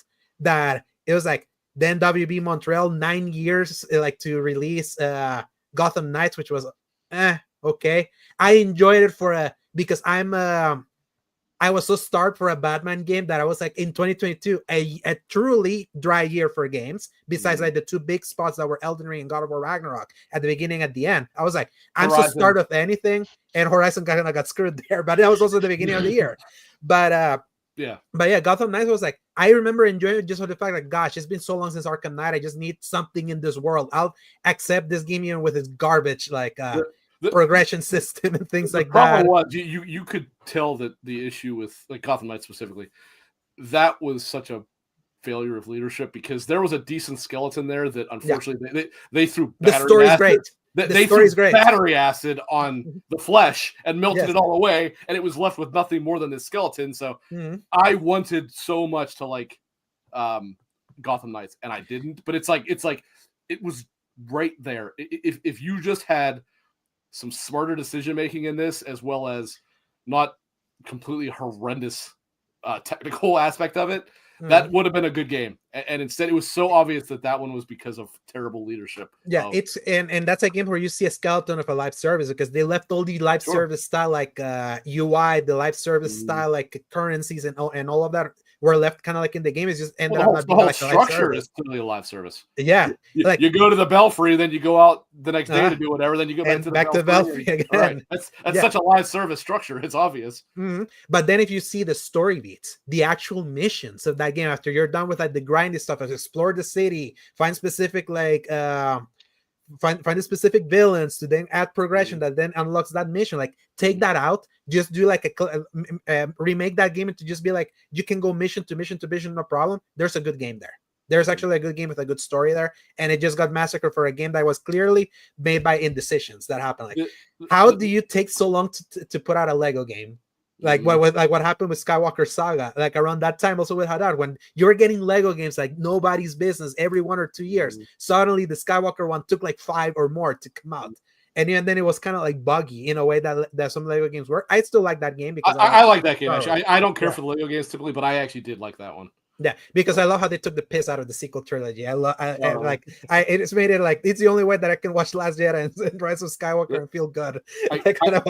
I still crack up at the scene in that game when Anakin is denied master and he draws in crayon on his desk. I know. That was actually really funny. Yeah, it's like they know how to do good humor. So it's like, but still, like when I think like why did that took so long? Again, like just bad management. We don't have to talk about Suicide Squad, which funny enough, like when I was reading like from some of Jason Schreier's like elaboration from the story, he's the one that broke the story that the Wonder Woman game got canceled and Monolith got destroyed because of catching a stray of how badly Suicide Squad did. That's what's so funny. Like Suicide Squad did so bad alongside Multiverses and the Quidditch game that they were like, oh god, we have so much more money. Oh, this guy rebooted their project. Let's aim the shotgun over here. let's kill Monolith. That's kind of like what happened with that one. But it's like, thankfully that guy's out. David had us out. But the problem is, he's finishing the year out. Too late. Right? It's too late. Like the damage is done. And then on top of that, you have David Zaslav, like that's now overseeing stuff that only looks at spreadsheets. And then we're like, we're just gonna refocus our stuff on games in Harry Potter, Game of Thrones, Mortal Kombat, and DC. And I'm like, you just canceled the DC game for one. Well, and on top of that, showing that they've really learned their lesson, James Gunn opens his big stupid ass mouth and says that now they're going to have a DC universe of games. Yeah, they're going to connect this movie. Go to hell! No, that's going to be a disaster. Yeah, what a stupid ass idea. Yeah, I hate James Gunn, and that just made me hate him even more. Although I'm sure that decision did not. Yeah, I don't hate James Gunn, but I was like, I don't like the idea of like connecting games to movies because game development takes so long. Movies are done much quicker. Why did you change plans? How do you keep that dumb idea? Everything? Yeah, how do you keep everything lined up? And also, you said you want to recommit to Game of Thrones video games. I'm like, let's take stock. Yeah, you're about 6 years late on that. Yeah, there's a new mobile one. Yes, apart from that mobile garbage is coming soon. Right. It's like, when have you really done Game of Thrones other than that awful game that came out on PS3 in 2012 on top of the Telltale one that wasn't even there? That was Telltale. They just licensed that to Telltale in 2014, 2015. So it's like the things that they're saying that they're refocusing on. It's like it's clear that they looked at the spreadsheets of what's doing well on Max. Or like what are like our big quote unquote IP, and let's just focus on that. It's like that's such a horrible way to approach like this creative field because it's just clearly driven by people that are like looking for looking for money. It's complete trend chasing. Yeah, and if there's anything we have learned over the last 5 years, it is that is a recipe for disaster. Yes, everyone from Ubisoft, but nobody is learning this. Exactly. It's like they learned the lesson way too late, or they learned the wrong lessons. In their defense, Ubisoft did not only start that recently. They have always done it, and they actually were pretty successful at it until recently. Yes. But the bottom fell out on it. Yeah. That's what people don't realize, that Ubisoft was a trendsetter. Absolutely. The checklist open world game was popularized by them. They and Rockstar basically created the way that the open world is handled. Yeah.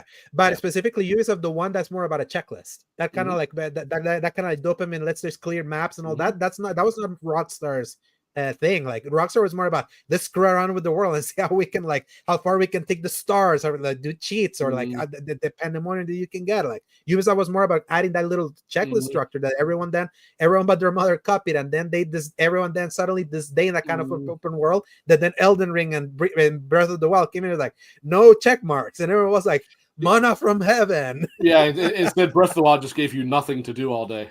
Yeah, which somehow was perceived as an improvement, but I'm not going to. And somehow that's the greatest game ever made, according to like people at both things. Yes, and I also don't even get me started on that. But yeah, WB is just such a complete trash fire. They say that Rocksteady is still alive, and they're gonna apparently rumors that they're finally gonna do a Batman game again. It's supposed to be Batman Beyond. I'm like, the team that made the Arkham games is gone. Like Sefton Hill and the guys that directed originally like that trilogy and also wrote Arkham Knight, and they wrote the story for Suicide Squad, but left before the game came out. So it's like that team's gone. So it's like, what is Rocksteady now? Will that even be good? Will it even be good under this management? Like even Mortal Kombat 1 at its base was good, but look what they did to monetization of that game. I actually saw that it's pretty well hated right now because of that. Yes, I did not know that. I actually found that out relatively recently. Yeah, it's like it's just the wrong people are over WB, and that sucks. And I'm like, why did a lot of these studios have to be? Why did Eidos have to be like bought? Because WB bought Eidos. That's what they acquired a bunch of, and they bought Eidos and Midway. Like that, they kind of like. I know they bought Midway, but Square Enix had Eidos. And no, that was the Eidos Montreal. Like the Eidos because remember, Arkham Asylum was published by Eidos. Was it really? Yeah, like go back to the original Arkham Asylum. So it's like they brought a bunch of those studios in because WB wanted to get into games back. Yeah, I guess you're right. I remember seeing the E and the D spinning in the yeah, you're right. So it's like, gosh, it's like I wish they would have never acquired because like now that we know who's like handling them, it's like nah, like. Well, this is what hope is there? Yeah. This is another example of how consolidation is ruining everything.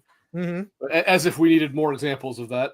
Yeah, we've been proven right. Like one is running all those preppers, and the other one killed an entire console ecosystem to make it third party. Silcanit, do you have anything you wanted to say about WB? No, we said everything. No. Okay, capitalism at its finest. Said everything that was needed to be said. What else you got, Ray? The other one I got is something that I believe it was just yesterday. This was revealed. That is that a little game called Dragon Age: The Veilguard is. The PlayStation, is it Essentials? Is that the base level? Yeah, the $10 one. Just for people to know, the $10 one, the base. Right, the base level of PlayStation Plus. It is one of the games of the month. Which means, to be clear, for those who don't understand, this is not like their version of Game Pass, right? It's not it's in the service for this amount of time. You play it as long as you subscribe. No, this is you have an active PlayStation Plus membership.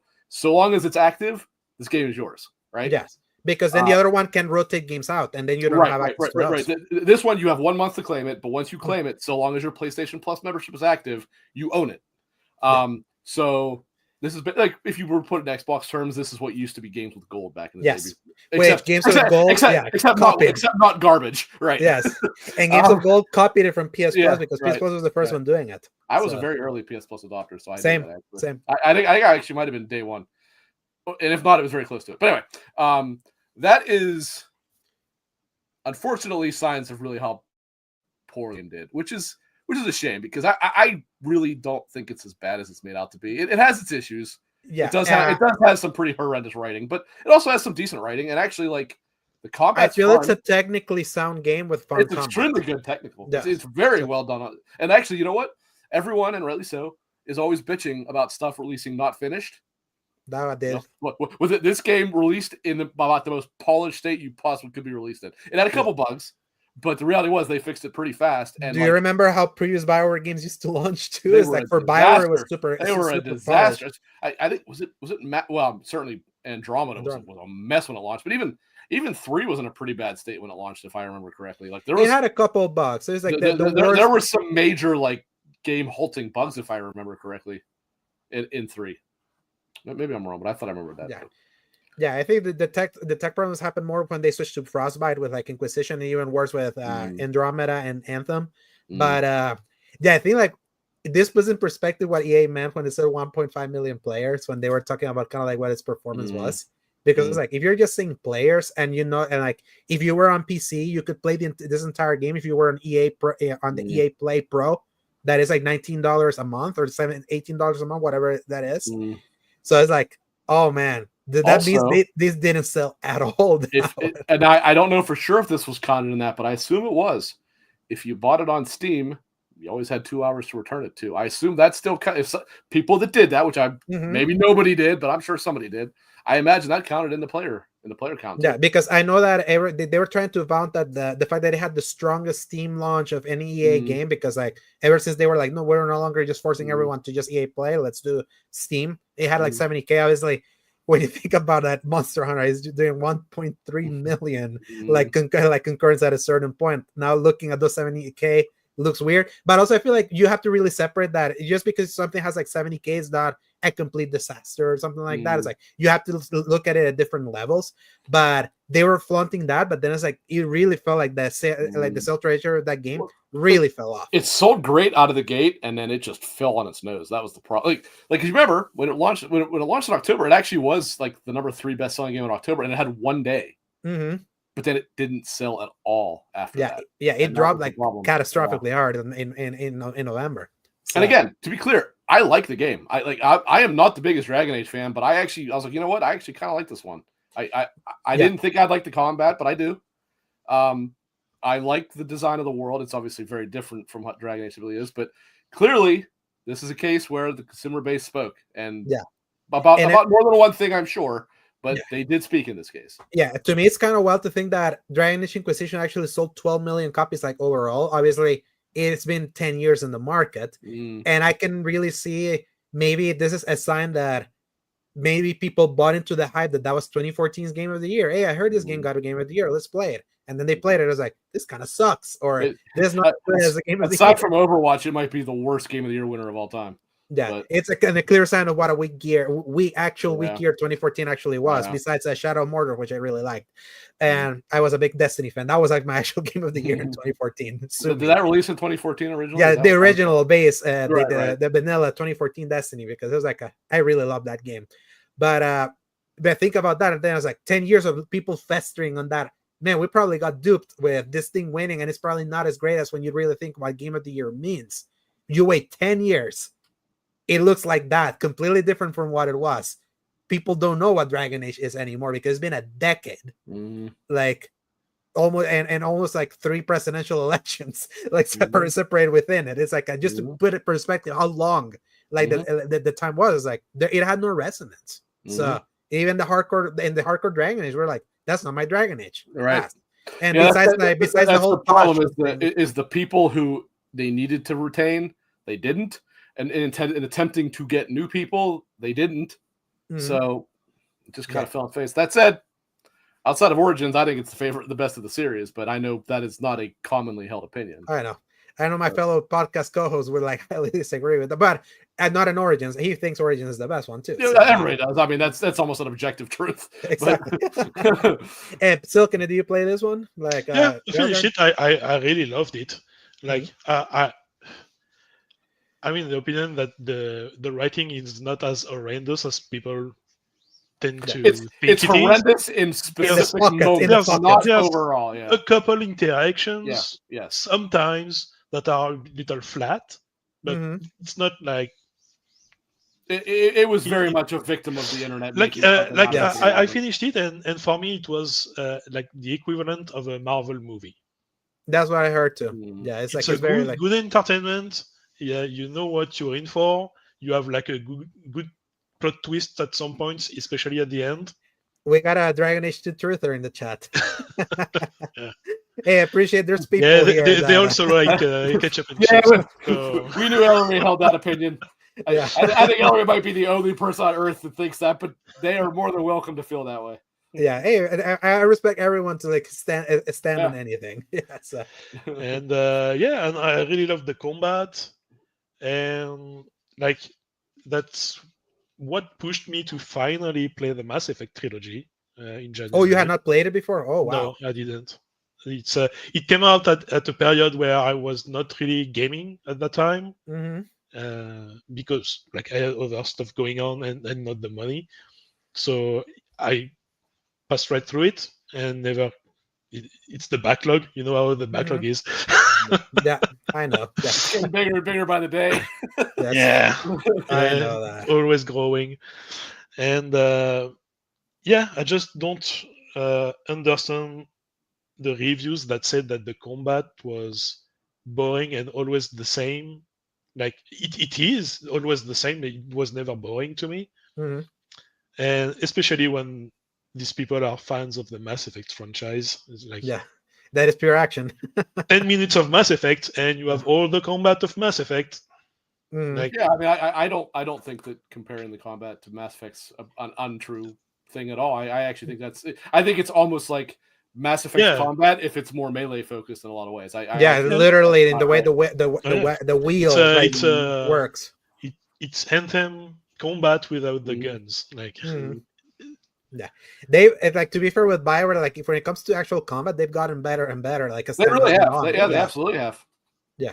Especially if you think about it more as like them abandoning RPG roots and going for more action, they have definitely improved that way. It's just that their fan base is like they're like split in what they want, what they want out of Origins. Them. Yes, yeah, Origins combat right now. Like if you've never played Origins, you go back to that. God bless you. I tried, and it's especially tough on PC to do it because if you put it at a high resolution, the text is like 1 pixel across the bottom. Like this, yeah. And there's tiny. And memory leak, and there's a memory leak problem in the PC version too. After you play for a while, you need to mod it to be able to play it on PC. Like, the best place to play Origins is on the Series X with Game Boost, with the FPS boost. They really, I mean, I know they've said why the difficulty is, but they really should get a legendary edition of it. But I know they said it's tough because all 3 games technically run on different engines, so it is. Which is wild. It is bizarre. Why do you do it that way? Like instead of just. It is bizarre, but yeah, it makes sense at the end with Frostbite. But I would have hoped that 1 and 2. Right, you would have thought they were the same, right? But hey, now I guess technically they are like 2's engine is modified versions of 1, but it's apparently so different that it effectively is a different engine. That I think that's what they said. Yeah. But all right. Well, anything else on that one? I think RIP. I feel if you needed to have a more definitive RIP Dragon Age, it's launching on PS Plus 4 months after it came out in retail. There is no chance that there's going to be another Dragon Age game now. I think that's officially dead. Yeah. Think about it this way: like the level of disaster. Suicide Squad came out on the essential, PS Plus in January of this year. That's close to a year after the launch of that game. And although it did so well, even though it was terrible, it did actually so well. No, but think about it that way, because Suicide Squad is considered one of the bigger bombs of last year. Obviously, nothing's gonna be Concord. Concord is like in a special Mount Olympus of disasters. Hard to lose more than $400 million, which is what Concord exactly. did. So like Concord really complicates the narrative in that way, but like Suicide Squad had that crown before like Concord really snatched it from them. But they put it on PS. Screwed up the whole development around Suicide Squad was because it sold well and it still lost them like $200 million. Yeah, like that's how over budget that terrible ass game was, and even selling well, it still didn't matter. It didn't make up for it. Yeah, it was like it was in the top 20 best-selling games of the year in the United States, but not worldwide. And they gave it on PS Plus the month that it was its funeral, because they stopped the final update was in January, and literally the day that it was on PS Plus was the final update of that game. So they waited until that, and that was considered one of the biggest disasters from last year. And now, like, Dragon Age is put on that, it's in that same tier 4 months after its launch. That is really bad. Like really, really bad. I think that really paints it worse than that you can ever think. So RIP Dragon Age. It shows that pretty clearly EA is just trying to recoup a little bit of money that they don't think they can make just by whatever pennies Sony threw at them to have it as a game of the month. But either way, go play it. It's a good game. Yeah. It's a good game. And I bet you I bet you, mark my words, a lot of people are gonna play it because they will have heard how bad this game is. And they're going to go, this really wasn't as bad as I thought it was. Exactly. Exactly right. That's actually going to happen. Yep. So. Because like people are way too influential. And the revisionist history in 3 years will be something to behold of, oh, no, I always liked Dragon Age. And then meanwhile, you'll look at what the first time they played it was, and it'll be March, whatever, second or third or whatever day it is. Mm. And it's like, no, you were not a day one fan then. Yep. We were. I don't know about you, but me it's I can't do it. Me and Silcanit were. Yes. I don't know if you were or not, Alex, but the two of us definitely were. Yeah, Belgar is like I was reviewing Dragon Quest at that time, and that's also right. Yeah, that's right. And funny enough, Belgar was a game that I was playing the moment that I got that power surge that killed my PS5. That's right. Yeah, that's right. You told me about that. Yeah, so I hold I have Hold the grudge. It's tainted in your mind. In my mind. When I think about that game, it's like, oh yeah, this is the game that killed my PS5. Even though it was your fault. What are you gonna do when the one remake comes out? Now you're gonna have like a surge protector on top of a surge protector. On top I of literally have like surge protectors. I don't trust this apartment anymore. That was a stressful time in my life because I got Dragon Quest 3 so early. I was like so happy because it's rare for us to get a code that early. You said you lost like 30 hours or something. I lost the entire save. Yeah. To restart. And I wasn't with the console for like 5 days. So I was like, crap. It's yeah, then I had to like hustle after when I finally got my Slim and then just like had like it was the 4th when I got it, and the review embargo was on the 13th. So I had like 9 days to like blast that thing. Just start it all over again. Yep. Yeah, but yeah, now I have surge protectors everywhere. All right, so posing our next question of the week. Probably would have been Clint that came up with it, but being that he couldn't be here today, I just threw one together. I'm going to ask everyone to list this is just a simple one, your 3 most anticipated games confirmed for 2025. Baden, Easy. I said confirmed. Yes. Do not say Bloodborne 2. No. Yeah, that is not confirmed. Is confirmed, right? I have them. Yeah. That's fine. Put them in the Discord. We'll read them next week. Silksong is confirmed, right? Yeah, confirmed. Yeah, right. I have confirmed for 2025. Yeah, now, obviously, yeah, it is.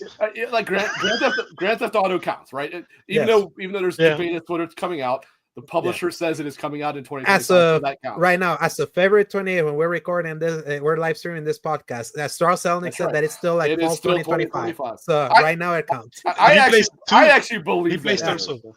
What's that? Replaced. Oh, like, because there was a replaced to exist. It's still like the pixel art kind of like Cyberpunk game. Is that? Yeah. Oh, yeah, I know what you're talking about. That's really dated for this year. I didn't know that. Yes, it was dated for this year. During an investor call, there was a kind of a miscommunication, and for like a moment we thought that it was delayed in 26, and then the director had to come back and say no, it's still coming in 25.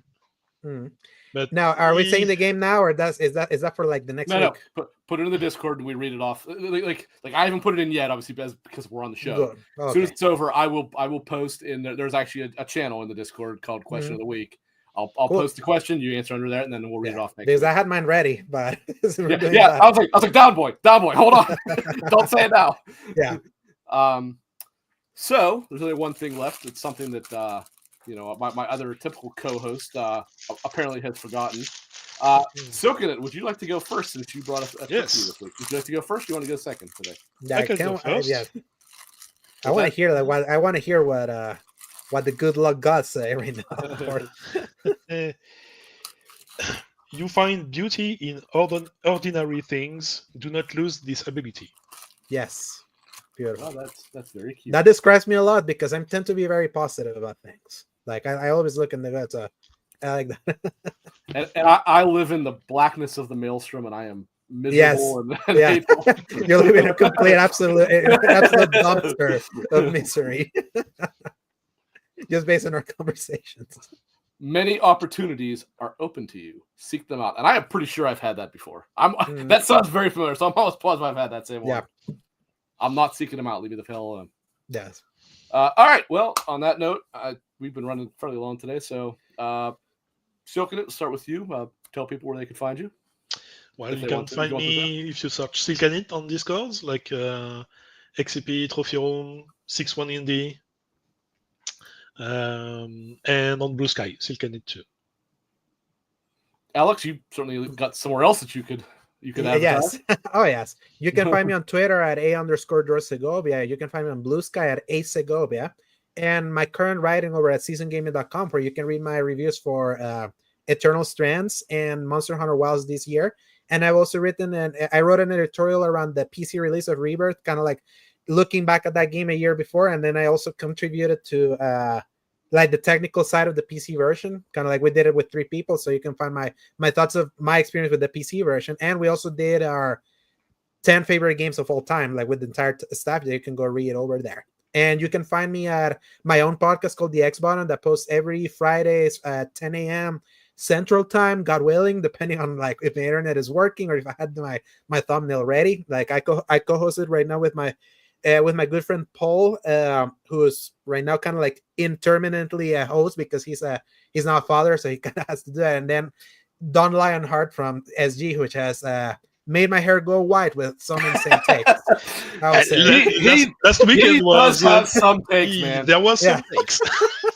What was it he said? What the episode of Bitcast that he was on that Ames was even like, yeah, Alex, you're right. Never mind. Yeah, there were so many. There were so many that I was like, yeah, this is what I have to deal with now. But it was one I watched on replay. I couldn't watch it live. But I had to chat up when I was watching it, and I saw you like, see, I was cracking up because I'm like, that was one hell of a take. There's no doubt. I don't remember what it was, but it was something that was like, my God, that was a take. Yeah, and I'll be and you'll catch me on the Bitcast this Sunday. So, and Butch 4969 everywhere as it's always been. So, thanks everyone for tuning in. It was a good time. I'm glad you guys joined me today. It was fun. Maybe I'll kick Clint off and we'll no, I'm just kidding. But Alex, we'll definitely have to have you back again. Like I said, kind of want to have one talking about like more what your process is in terms of writing reviews and dealing with a website and stuff like that. But we didn't get to do that, as obviously you were here more to talk about the topics today. So but Portal's good. Yep. All right, thanks everyone. Have a good one. Yes. We'll be back next week. Play more Monster Hunter.